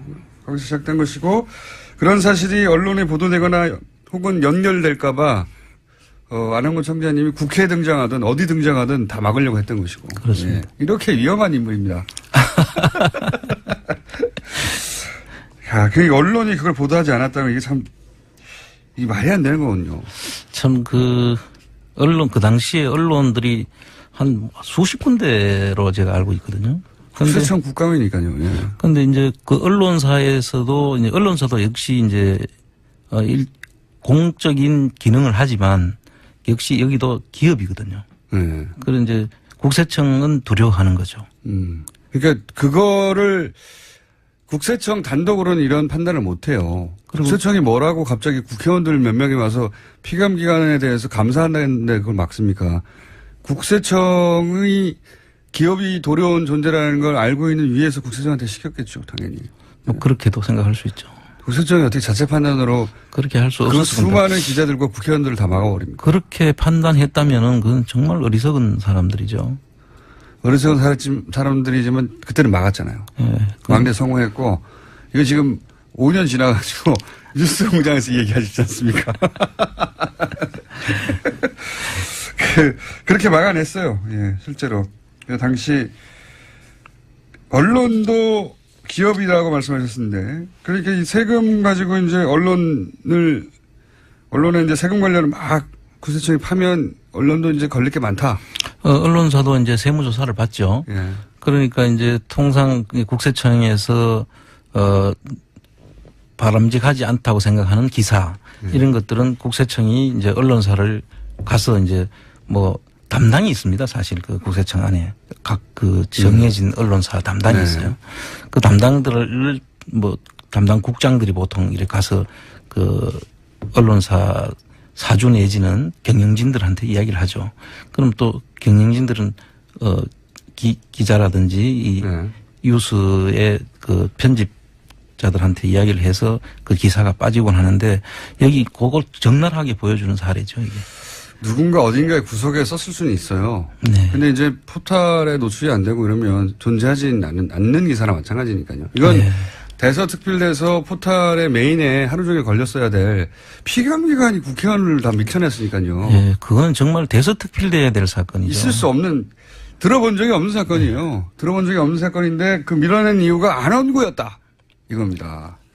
그래서 그때 당시에 책을 사십시오. 국세청은 정의로운가. 자, 번개가 안 나오네요. 또 저희 PD가 턱을 괴고 혼자 빠졌어요. 또. 예. 자, 그런 일이 있었습니다. 이제 방송에 나오셔서 5년 만에 처음으로 그때 있었던 일을 말씀하시는 거고, 근데 그게 다 실제로 막아졌고 기사도 막아졌고 본인이 증인으로 나서는 것도 막아졌고요. 그렇습니다. 그때는 막는 게 성공했고 그리고 나서 박근혜 정권이 나와서 이 문제는 거론되지 않았고요. 그때 뉴스 공장 있으면 저희가 했을 텐데. 네. 사실 이런 문제들이 그 당시에 문제가 됐었으면 그 뒤에 일어나는 정치적 세무조사들은 상당히 힘들었을 거고 어렵지 않았겠습니까? 그런데 그때 이런 것들이 다 묻히고 넘어가니까 또 그 뒤에 계속 자행이 된 거죠. 성공하니까요. 예. 되니까. 그래서 이명박 박근혜 정부에서 많은 정치적 세무조사들이 일어났죠. 이명박 박근혜 정권 하에서 이것은 정치적 세무조사의 의혹이 짙다. 예. 이런 것도 한번 다뤄볼 필요가 있습니다, 저희가. 최순실, 박근혜 게이트, 최순실 은닉재산 프로파일링도 해야 되지만, 그건 앞으로 계속 해야 할 일이고요. 이 말 나온 김에, 이 사건 굉장히 의심스럽다. 보시기에 그런 사건들이 있었을 거 아닙니까? 예, 그렇습니다. 이명박 정부 때 뭐 토속촌 같은데, 네. 그 다음에 뭐 우리들 병원이라든지, 네. 뭐 제피로스라든지 이런 회사를 조사한 것은 이명박 정부의 그 이후에도 일어났고, 박근혜 정부 그때는 때 명백히 이제 노무현 대통령을 잡기 위한 것이었고. 그렇죠. 그거는. 예. 박근혜 정부 때도 세계일보 세무조사 같은 경우도 정윤회 문건 사건이 세계일보가 보도를 하고 난 다음에 그렇죠. 세무조사가 예상이 됐는데 그 네. 뒤에 흐지부지 됐죠. 흐지부지 됐죠. 그러니까 그런 게 실질적인 정치적 세무조사의 그 의심을 충분히 입을 하는 막게 거죠. 하기 위해서. 한다고 하고 했는지 안 했는지도 모르고 어떻게 끝났는지도 모르는 그런 정치적 세무조사. 정치적 세무조사라면은 세무조사를 선정하는 대상자를 선정하는 과정과 조사하는 방법과 조사 뒤의 결과 조치 이런 부분들에 있어서 정상적이지 않은 것은 다 정치적 세무조사를 우리 수사를 정치적이라고 말을 하지만 그 속에는 여러 가지 이야기가 다 숨어 있지 않겠습니까? 보통은 이제 검찰의 정치적 편향에 대해서 혹은 정치적 수사에 대해서들 말들 해갖고 오히려 검찰은 그렇게 노출이 되니까 그렇습니다. 기자들이 취재를 하고 그래서 그게 정치적 논란이 어쨌든 수면 위로 올라오긴 와요. 예. 근데 국세청은 조용히 사라지니까요. 국세청은 개별 기업 정보는 비밀 유지 의무 조항 81조를 정가의 보도로 쓰고 있죠. 그래서 그 부분에 대해서는 전향적으로 지금 좀 생각을 해봐야 될 그럼 겁니다. 정권이 국세청을 그런 식으로 사실은 과거에 많이 이용했겠군요. 그렇다고 봐야죠. 네. 그러고 본인이 직접 연루된 산증인이고. 예, 그렇습니다. 예. 산증인이고 그 이후로도 그런 정치적 세무조사가 전문가의 눈에 보기에는 있었다. 분명히. 많이 있었죠. 많이 있었다. 예. 그거 사례 좀 해보죠. 저희도. 예. 예. 자, 하실 일이 너무 많네요. 저는 몰랐는데 국세청 TF도 구성이 돼서 출범한다고 하니까 예. 그렇게 되면 또 안홍근 청장님 하실 일이 많겠죠. 사실 그 외부 인사들은 국세청 내부를 잘 모릅니다. 그분들이 뭘 알겠습니까? 전부 다 형식적으로 예를 들어서 숫자는 문제 없이 있겠죠. 그죠? 다 맞춰놨죠. 예, 맞춰놨겠죠. 그런데 그 이유도 다 달아놨죠. 예. 정상적인 이유처럼 보이게. 예, 밖에서 볼 때는 절대 알 수 없어. 그거를 가지고 제대로 알라 그러면 내부에 있는 사람들 자기들이 계획에 없던 조사를 하는데 어떤 경로로 왔는지는 누구든지 너무 잘 알지 않습니까? 국세청의 아주 은밀한 비밀이군요. 이거. 그렇습니다. 그래서 이런 부분들은 그 내부에서 자각과 자성이 없으면은 절대 밝힐 수 없는 등이에요. 근데 이제 스스로 개혁한다는 건 굉장히 어려운 일이라 외부의 힘이 필요한데 근데 그게 국세청 출신이어야 한다. 기본적으로. 예, 그 내용을 잘 아는 사람이 하지 않고는 정상적인 개혁이 이루어질 수가 없다. 저는 그렇게. 그게 나다. 그리고 책도 사라. 국세청을 정해놓은 거. 네. 오늘 주제는 여기까지. 결론은 책을 사라. 제가 그동안 죄송했거든요. 실제 저희 출연도 얼마 안 되는데 도와드릴 방법도 없고 고민이 많았어요. 네. 저도 한마디 하겠습니다. 저수지 게임 많이 보라고. 여기까지 하겠습니다. 예. 안홍구 전 대구지방국세청장이었습니다. 감사합니다. 황교익 선생님 아까부터 나와 계십니다. 안녕하십니까? 안녕하세요. 네. 딴 거 하기 전에 네. 문자가 아주 재밌는 게 하나 읽어드릴게요. 어제 TV조선 주차장에서 차 창문을 활짝 열어놓고 일부러 뉴스 공장을 크게 틀어놓은 운전자를 발견했습니다. 네.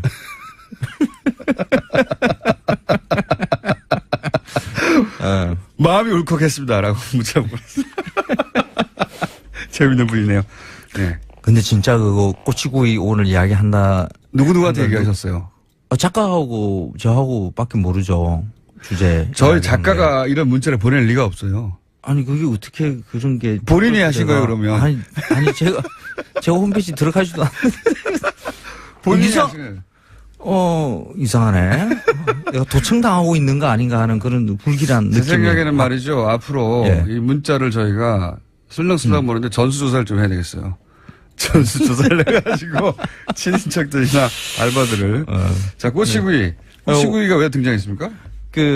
문재인 대통령이 러시아 네. 순방을 했어요. 네. 그래서 거기서 9개의 다리를 놓겠다. 네, 러시아와의 예. 관계를 국방정책 이야기를 뭐 했었는데 이러면서. 러시아와 우리가 그렇게 좀, 뭐 전쟁 이후에 그렇게 좀 먼 관계로 문화적으로 이렇게 연결이 안 돼 있는 것으로 보통 많이 굉장히 멀리 느끼죠. 생각을 해요. 그런데, 러시아에서 가장 흔히 먹는 고기구이가 고기요?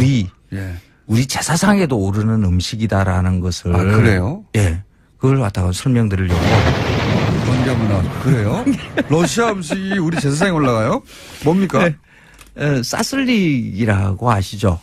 러시아나 우즈벡이나 뭐 몽골이나 뭐 이쪽에서 흔히 먹는 고기를 꼬챙이에 개어서 이렇게 구워서 먹는 꼬치구이 아닙니까? 꼬치구이. 그렇죠. 그걸 사슬릭이라고 이야기를 합니다. 꼬치구이는 터키도 먹고요. 그렇죠? 아, 그렇습니다. 네. 그쪽에서도 사슬릭이라 그러고요. 아랍권에서도 사슬릭이라 맞습니다. 그러고. 그러니까 구대륙, 그러니까 유라시아 대륙에, 그러니까 중국도 물론 꼬치구이들이 있지만 그쪽은 사슬릭이라는 말은 쓰지를 않는데, 그 유라시아 대륙, 구대륙의 문명권에 있는 고기구이들, 꼬치에 구워서 먹는 거, 이거 다 사슬릭이라고 이야기해요. 우리가 중앙아시아 쪽에서 왔으니까. 그렇죠. 근데 이 사슬릭이라는 음식이 조선의 문헌에 등장을 하는 게 이런 식으로 등장을 해요. 설화역, 설리적, 설화역적 뭐 이런 식으로 등장을 해요. 사슬릭 발음이 그렇게 변한 겁니까? 그렇죠. 그러니까 사슬릭이라는 말은 들었는데 그걸 이제 뭐 외려우니까 이렇게 표기를 하려고 그러니까 뭔가 이렇게도 들리고 저렇게도 들리는 거죠. 음차해가지고. 그렇죠. 그래서 표기 방법이 설화역, 설리적, 설야적 뭐 이런 식으로 다양하게 이렇게 적어놔요. 그래서 그걸 한국 전통 음식을 연구한다는 분들이 보면 조금 엉뚱한 그 해석들을 가해요. 그래서 뭐 눈설자가 있으니까 눈 오는 밤에 구워 먹는 뭐 고기고 한자만으로 이제 하는 그렇죠. 거죠. 중국의 난로회의 풍습이 어쩌고 뭐 이런 아니요. 음가를 딴 거네요, 그냥. 그렇죠.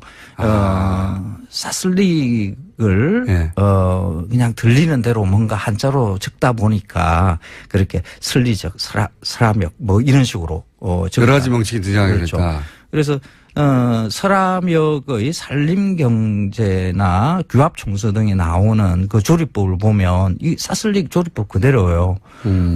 설화적을 중국식으로 발음하면 어떻게 되나? 글쎄요. 그러면 사슬릭이 비쌀지도 모릅니다. 그렇죠.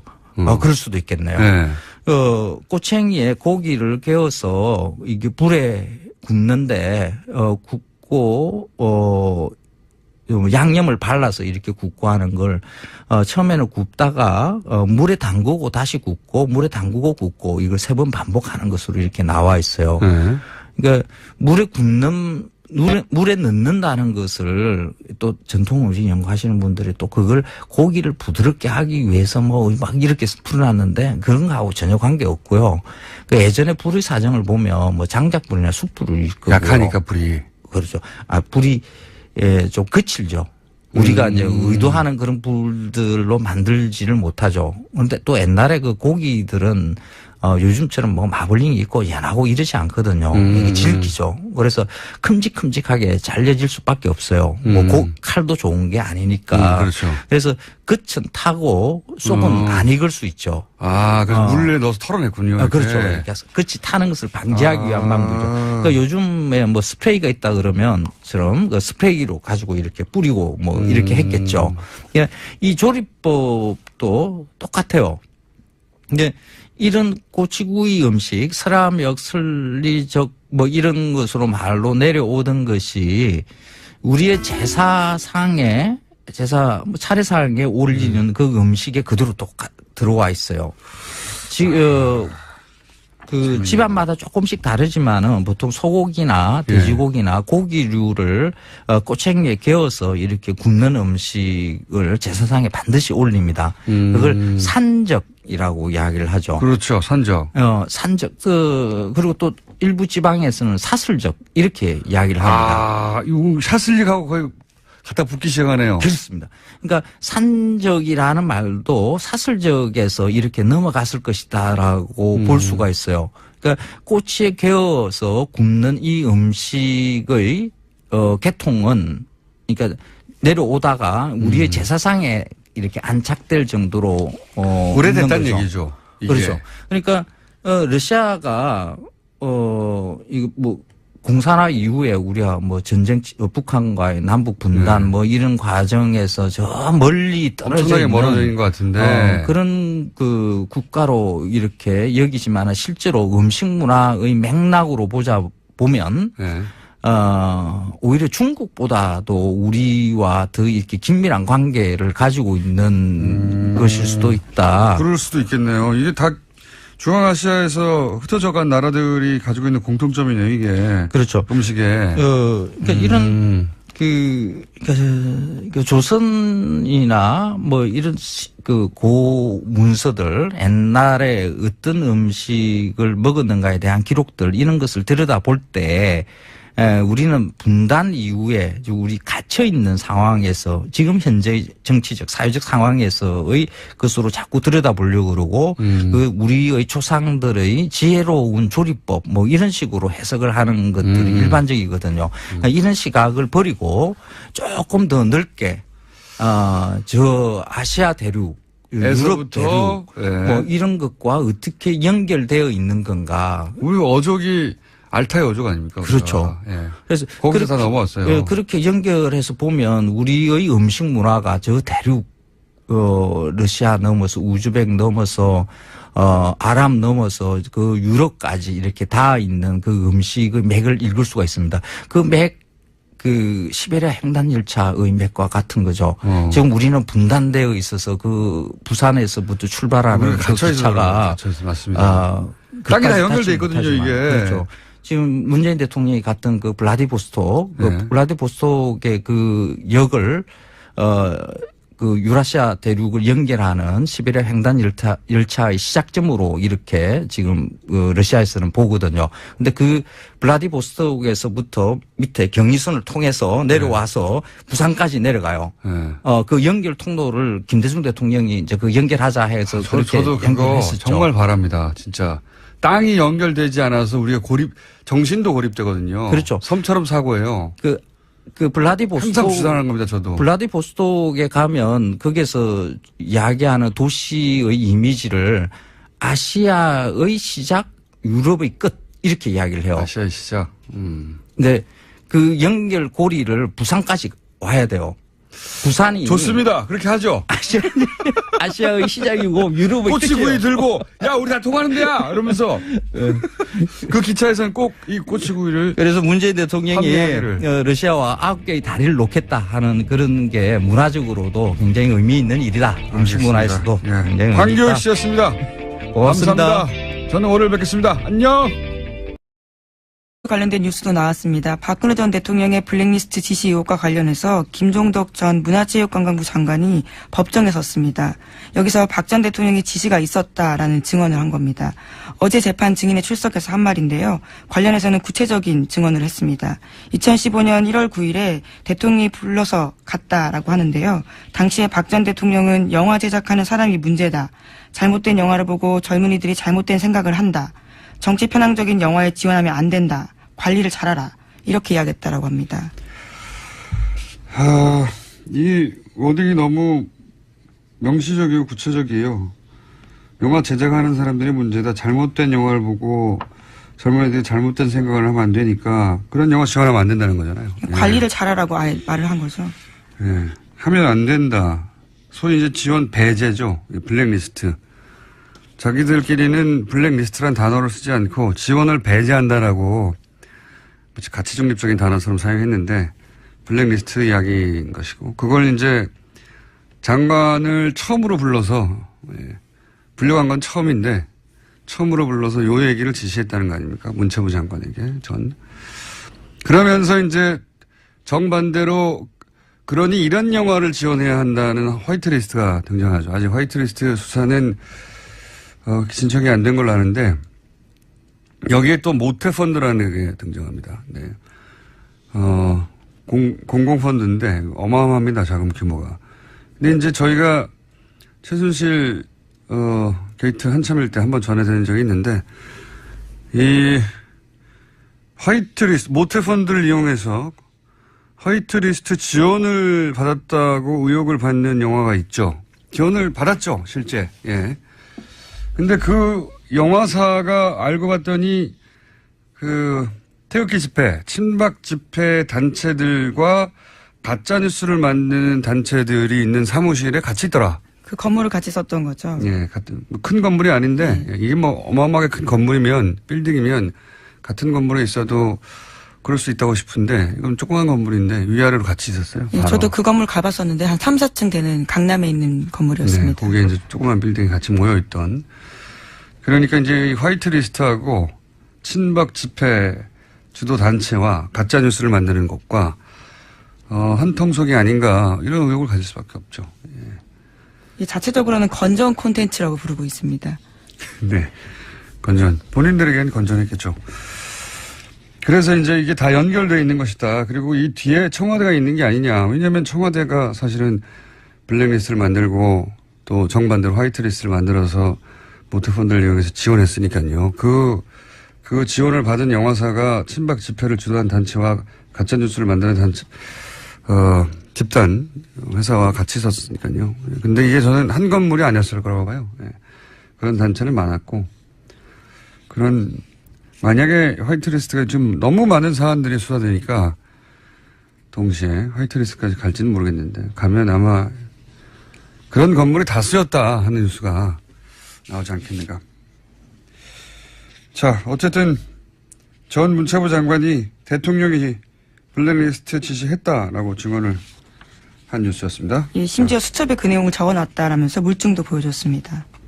알겠습니다. 이정현 판사님이 어제 술을 과하게 드시고 못 일어날 수 있기 때문에 그러면 현재 기준으로 행방불명이거든요. 저희가 아무리 전화를 해도 시간이 안 되면 다른 분이라도. 예.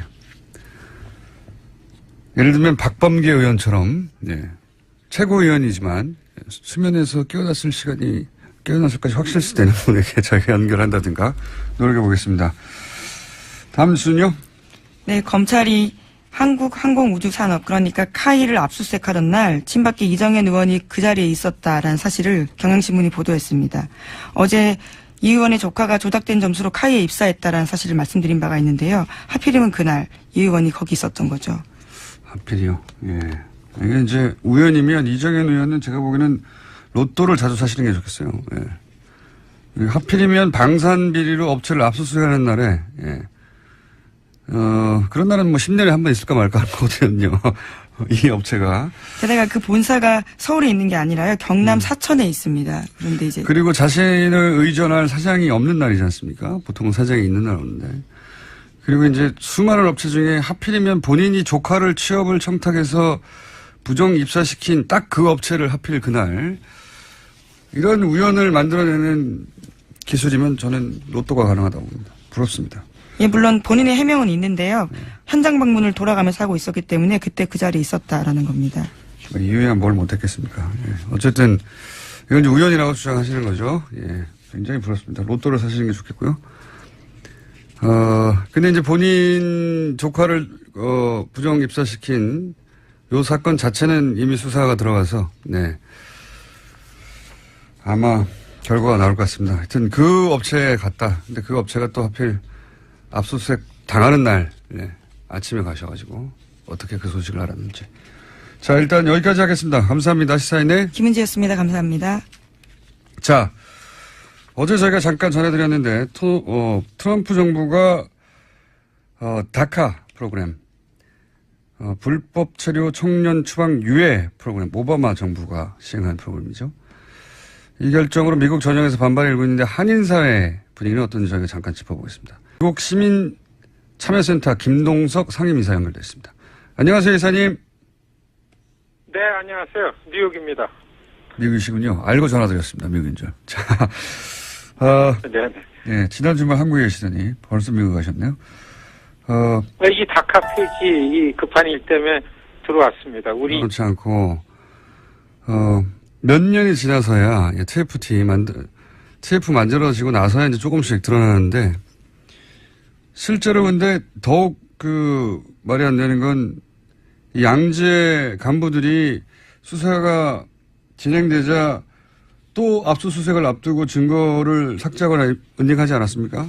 네, 그런 혐의로 또 다른 양지의 현직 간부 박모 씨 같은 경우에도 영장이 청구가 된 바 있는데요. 이 간부 같은 경우에도 영장 기각됐습니다.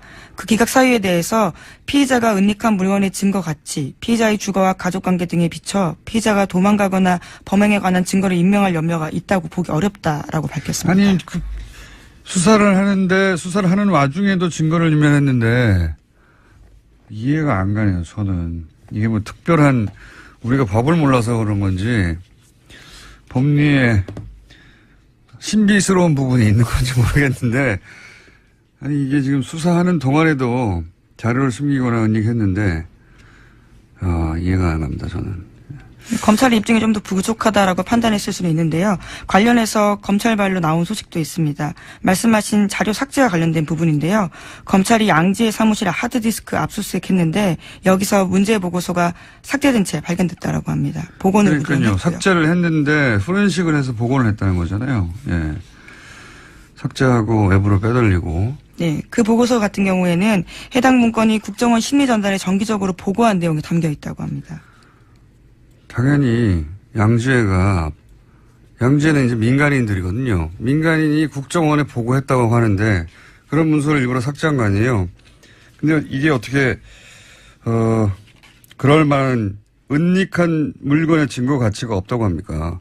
보고서가 삭제됐는데 그게 나왔는데 이해가 안 가네요, 저는 잘. 서울중앙지법 영장판사이자 양승태 대법관의 마지막 인선에 대해서 말들이 많은데 또 한 번 논란이 되겠습니다, 이 사안은. 저희가, 이정열 판사님이 기상하시는 대로. 새벽에 전화했는데 아직 안 일어났어요? 네. 이분은 새벽에 나온 결과여서. 네. 새벽에 설마 이게 기각될 줄 몰랐기 때문에 저희가 미리 섭외를 못 해주는 우를 보고 있네요. 네. 기상하는 대로 연결 한번 해보겠습니다. 자, 다음 뉴스는요. 네, 국방부가 어제 댓글 공작 진상규명 TF를 구성했다고 합니다. 국방부는 군사이버사령부가 2012년 대선 개입을 계획한 사이버 심리전 지침을 청와대에 보고했다는 의혹이 제기되자 TF를 구성해서 조사에 착수했다고 밝혔습니다. 뭐 보고했다는 의혹 정도가 아니죠. 보고했다는 당사자가 내가 보고했다고 했으니까 사실상 강력한 주장이 나온 건데 국정원 TF가 아시다시피 몇 달 돌아갔고 이제 사이버 사령부 부단장이었던 당사자가 이런저런 식으로 보고하고 그리고 활동을 했다는 증언이 나온 만큼 사이버 사령부도 이제 TF가 구성돼서 돌아가겠죠? 네, 청와대 국가안보실과 보고 및 협조 체계를 갖춰서 4개월 정도 활동할 예정이라고 합니다. 네, 이제 이렇게 되면 김관진 당신은 국방장관이죠. 네, 나중에 안보실장이 됐던. 사드하고도 뗄래야 뗄 수 없는 사실상 사드는 김관진 주도하에 들어온 게 아니냐고 하는 지적이 많습니다. 그리고 새 정부가 들어서고 나서도 제대로 보고가 안 됐다고 하는 갖가지 논란의 한 중심에 있는 분인데 이번에 사이버사 댓글 공작이 공작으로 끝나는 게 아니라 당시 사인을 받고 보고했다는 문서가 나왔다는 거죠. 네, 어제 말씀드린 뉴스인데요. 청와대로 보고했다는 거죠. 몇 분이 떨고 있겠군요. 예. 자, 다음 뉴스는요. 네, 최순실 씨의 변호인을 맡고 있는 이경재 변호사가 정유라 씨의 변호를 더 이상 맡지 않기로 했다고 합니다. 그러니까 변호사에서 사임을 한 건데요. 이 변호사는 지난 6일에 서울중앙지검에 정 씨의 변호사를 사임하겠다는 내용의 사임계를 제출했다고 합니다. 네. 다른 내용 진행하기 전에 요즘 문자가 이게 유행이군요. 아직 황교익 선생 코너 나오지 않았는데 오늘도 역시 시원하십니다. 이런 문자 나오고 막 여기 나오시는 게스트들이 자꾸 이제 개편 시간이 다 오다 보니까 본인들의 지인들과 친인척을 이용해서 아직 방송이 아직 안 나오는데 오늘 방송도 너무 좋았어요. 이런 문자가 너무 많이 오네요. 네. 자제해 주시고요. 최순실 씨, 이게 가족사가 반복되는 듯한 느낌 한번 이야기한 적이 있는데 1세대에서 2세대로 재산이 넘어가는 과정도 굉장히 큰 의혹들이 제기됐었죠. 예. 최태민 씨 아들 최재석 씨가 최태민 씨의 독설서를 제기했었죠. 예. 1세대에서 2세대로 재산이 넘어갈 때 그런 큰 의혹이 있다. 밝혀진 바는 없습니다. 근데 구체적인 증언이 있었었는데 저희 방송에서도 다뤘었고. 근데 2세대에서 3세대로 넘어가는 저는 이제 이게 단순히 정유라 씨와 변호인단이 서로 뜻이 맞지 않다가 아니라 2세대에서 3세대로 재산이 넘어가는 과정의 갈등, 재산 갈등이 본질적인 거라고 보여집니다. 네. 그런 얘기도 일부 나왔었죠. 예. 정유라 씨와 최순실 사이에 재산에 관련해서 주고받는 대화 일단락에 등장한 적이 있는데, 예. 본질적으로는 재산 갈등인 것 같아요. 어떻게 전개될지 굉장히 흥미진진한 부분이 있습니다. 네. 자, 이 뉴스는 저희가 한번 따로 집중적으로 취재를 해가지고 저희 단독이나 특종을 한번 보려고 노력해 보겠습니다. 네. 주진우 기자를 시켜서. 자, 다음 뉴스는요? 블랙리스트 어떤 대체 법안이 나오는데 이제 초점을 맞춰야 되는데 사실 저희가 이 일을 본업으로 하고 있는데요. 이민자 단체들하고서 목표는 드림 액트를 통과시키는 겁니다. 그래 이 미국 사회에 일반적으로 분위기는 조성이 됐는데 문제는 이제 미국이 트럼프 정부가 들어오면서 아주 두 가지로 나눠졌습니다. 도시와 농촌과 그리고 민주당과 공화당과 백인과 비백인, 반이민과 친이민 이렇게 나눠졌기 때문에 모든 지금 활동은 어떻게 해서든지 이 드림 액트를 겨냥해서 기대는 내년도 중간 선거에 하원이라도 민주당이 다수당이 되면은 다른 드림 액트가 통과되지 않더라도 다카 같은 다른 어떤 구제 옵션 같은 걸 만들어내지 않을까. 오늘서부터 그동안 질이 멸련했던 민주당이 더 이상 이러면 안 되겠다. 지도부가 좀 어떤 구심점을 찾는 노력이 아주 눈에 보이는데요. 지금 사실 보면은 이민자 권익단체들이 이 시민 사회에 가가지고서 이 분위기를, 이 반대되는 분위기를 역류해내는 이런 액션을 취해야 된다. 그래서 의회에 활동하는 부분들이 굉장히 많을 것 같고요. 자기 지역 의원들을 좀 압박하고, 이런 활동에 집중하지 않으면 안 된다. 이제 이렇게 생각하고 있습니다. 알겠습니다. 저희 관심 가지고 계속, 따라가 보겠습니다. 오늘 말씀 여기까지 듣겠습니다. 감사합니다. 안녕히 계십시오. 네. 지금까지 미국 시민참여센터의 김동석 상임이사였습니다. 바른정당 이혜원 대표가 사퇴했습니다. 바른정당 독자 생존이냐, 보수 통합이냐. 바른정당 소속 남경필 경기도지사 연결해서 이 문제 이야기 나눠보겠습니다. 안녕하세요, 지사님. 네, 안녕하세요. 네. 저희가 첫 연결할 때부터 스튜디오에 한번 나오신다고 했는데 거의 1년이 다 돼가는데 약속을 안 지키고 계십니다. 가야죠. 꼭 한번 와주시고 이제 지방선거도 얼마 안 남았기 때문에 네. 네. 점점 나오시고 싶죠? 근데 아침에 좀 일이 많네요. 자, 이현 대표가 겨우 70일, 두 달여 만에 이제 사퇴를 했습니다. 네. 이와 관련해서는 이제 많은 뉴스가 쏟아지는데 제가 이제 이 관점에서 한번 여쭤볼게요. 네. 사업가 모 씨가 또 바른정당의 다른 의원 이름도 거론했어요. 그분은 아직 본격적으로 지명에 등장하지는 않고 있는데, 근데 네. 그분도 또 소위 이제 보수 통합이 아니라 바른정당이 독자적으로 생존해야 한다는 자강론자란 말이죠. 네. 이혜원 대표도 대표적 자강론자였고, 근데 이제 그분 이름이 나왔나요? 또 이름이 따로? 언론에 보도되지는 않았습니다. 예. 네, 그런데 지사님이 이제 거의 처음으로 탈당할 때 그때를 되돌려보면 탈당할 때 굉장히 압박을 많이 받았고 협박도 받았었다 이런 얘기도 하셨고 그때 탄핵 직전에 이제 그 정당 내 여러분들에게 압박도 있었다 협박 전화도 있었고 뭐 그런 얘기가 줄줄이 있었지 않습니까? 그러다 보니까 네. 혹여 그러니까 이혜원 대표가 잘못한 부분은 잘못한 부분이고요. 그건 이제 네. 법정에서 이제 시비가 갈라질 것 같은데 혹여 이 사태가 좀 미심쩍다 이런 생각은 안 해보셨습니까? 뭐 그런 얘기들은 많이 하더라고요. 이게 혹시 그죠. 흔히 얘기하는 작업의 결과가 아니냐 네. 이런 얘기도 하는데 그건 뭐 알 수가 없으니까요. 근데 좀 찝찝하긴 하시죠? 네, 뭐 뒷맛이 개운치는 않습니다. 그렇죠. 예. 왜냐하면 이제 대표적인 걸림돌들이 뭐 결과론인지 누가 설계를 했는지 모르겠지만 여하간 그 효과는 자강론자들이 이제 정치 전면에서 이렇게 밀려나고 있다 이렇게 보여지니까 찜찜한 구석이 본인도 소위 자강론자 아니십니까? 그렇습니다. 예. 네. 그래서 근데 뭐 자강론과 통합까지는 아닌데 뭐 앞으로 정책연대 이런 것들은 전 다 열려 있기 때문에 꼭 자강론 뭐 통합론 이렇게 나눌 필요는 없는데 기본적으로 저는 바른정당의 창당 초심을 늘 돌아봐야 한다 그런 생각을 갖고 있습니다.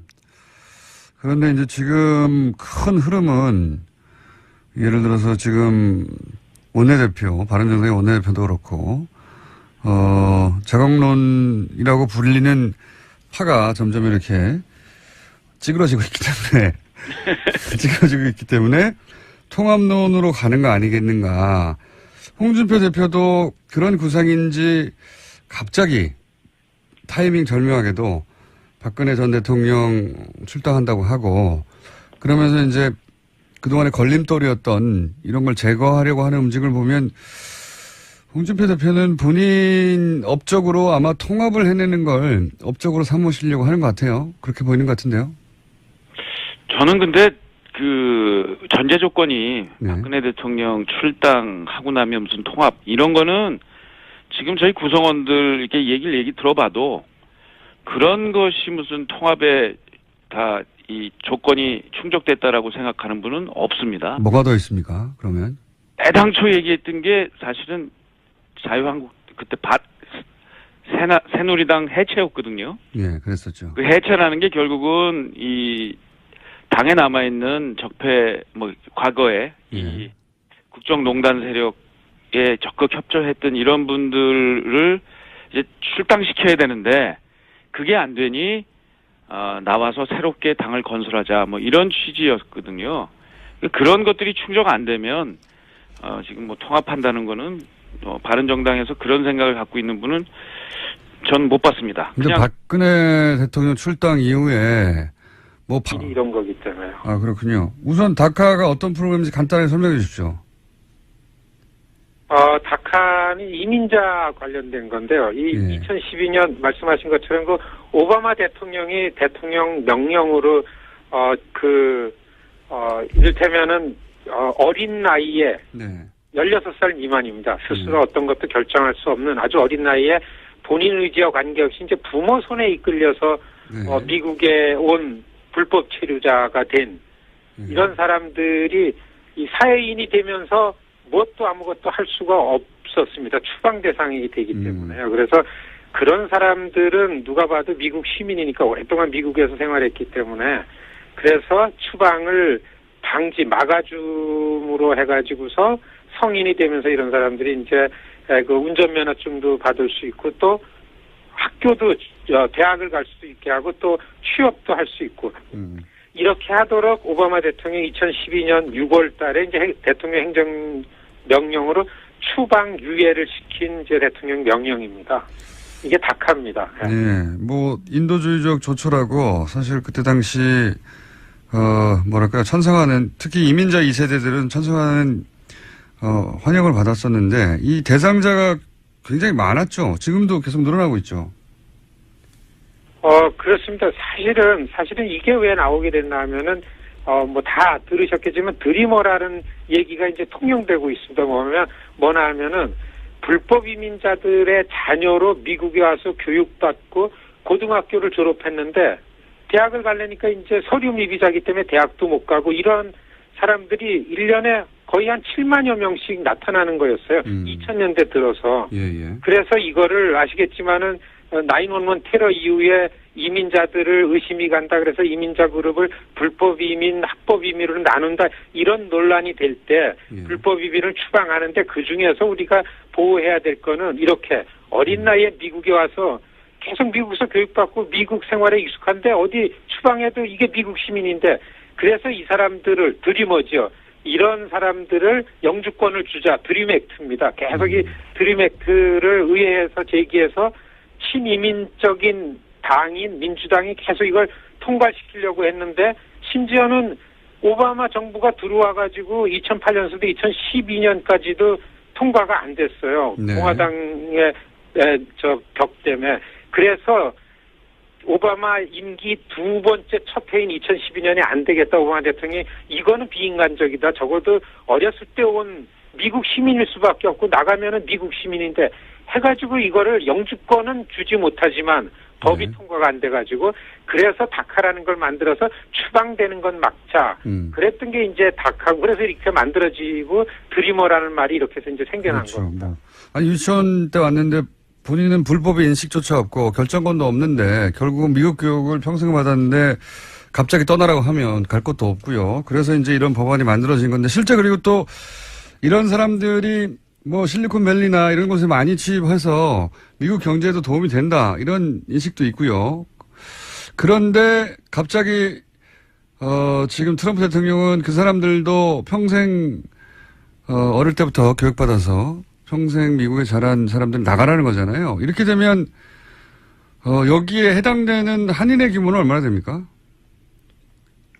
한인이 일반 지금 이 다카 폐지에서 어제 오늘 일반 언론에 뭐 7,000명, 10,000명 그러는데요. 사실 이거는 7,000명, 10,000명은 2012년 시행될 때 추방을 면제받으려고 신고한 사람들의 숫자였습니다. 2년마다 갱신을 하는데요. 그래서 지금 이렇게 종합해보면은, 한 16,000명 이상이다라고 하는 게 맞다. 이게 이제 우리 이 한인사회 이 이민 권익운동하는 사람들이 추정하는 숫자입니다. 그리고 LA 뉴욕 한인 커뮤니티에 생각보다 굉장히 많고요. 그래서 이게 폐지되면은 한인사회도 작지 않은 이런 그 파장이 있고 굉장히 어려움이 오겠다 이렇게 긴장하고 있습니다. 그렇군요. 예.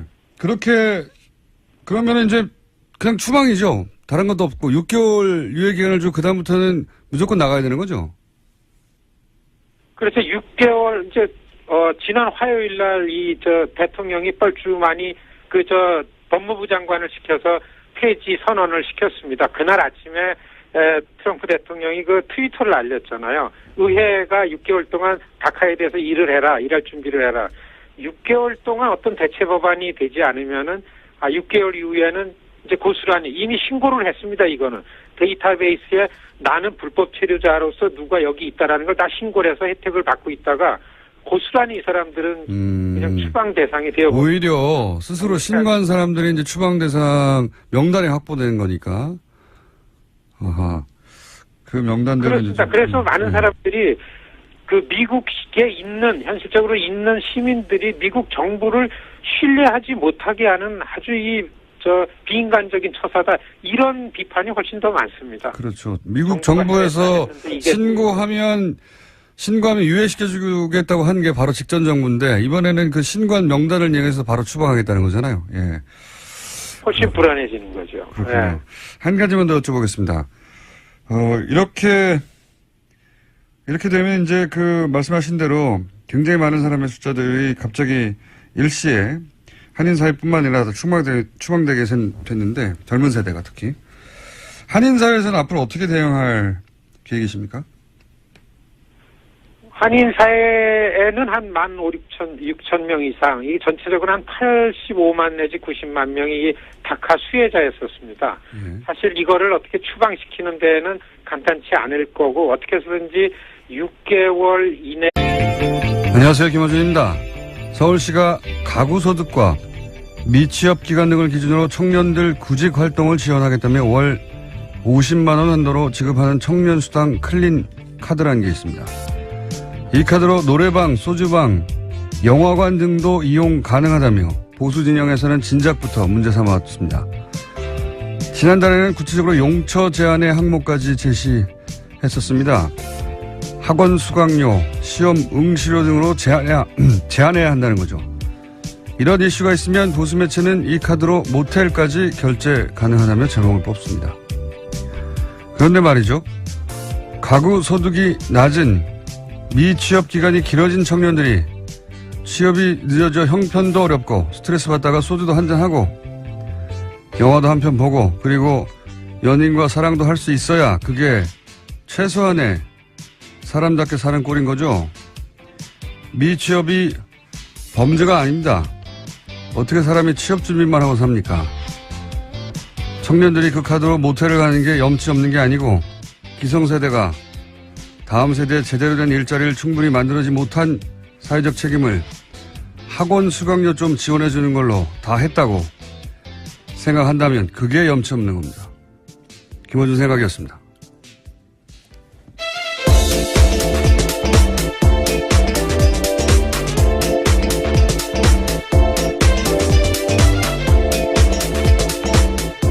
시사인의 김은지입니다. 네. 카드로 모텔도 가. 네. 이런 제목 잘 뽑아요, 보수 매체에서.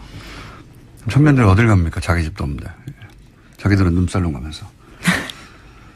자, 이런 뉴스 보면, 뭐랄까요. 공부하는 기계, 취업 준비하기 위한 기계, 그렇게 여기는 것 같아요. 예. 그리고 그것만 해주면 되지 뭘. 사람이 어떻게 그렇게만 삽니까? 청년을 바라보는 시각이 아주 단편적인 거죠. 그 특정 목적에 봉사하는 어떤 기계 같은 존재, 부속 같은 존재를 여기는 것 같아요. 그래서 딱 그것만 기름칠 해주면 된다. 사람이 어떻게 그렇습니까? 이걸 계속 문제 삼는 게 전, 이거 항상 보수 매체만 이런 거 문제 삼는 건지, 보수 정치인가. 자, 첫 번째 뉴스는요? 네, 사드 배치를 두고 정치권 공방도 치열했습니다. 여당인 더불어민주당은 그동안 사드 배치에 부정적이었던 점을 인식한 듯이 이번 배치가 임시라는 사실을 강조했습니다. 하지만 야3당은 사드 배치에 애매한 입장을 보였던 더불어민주당이 혼란만 부추겼다면서 비판했습니다.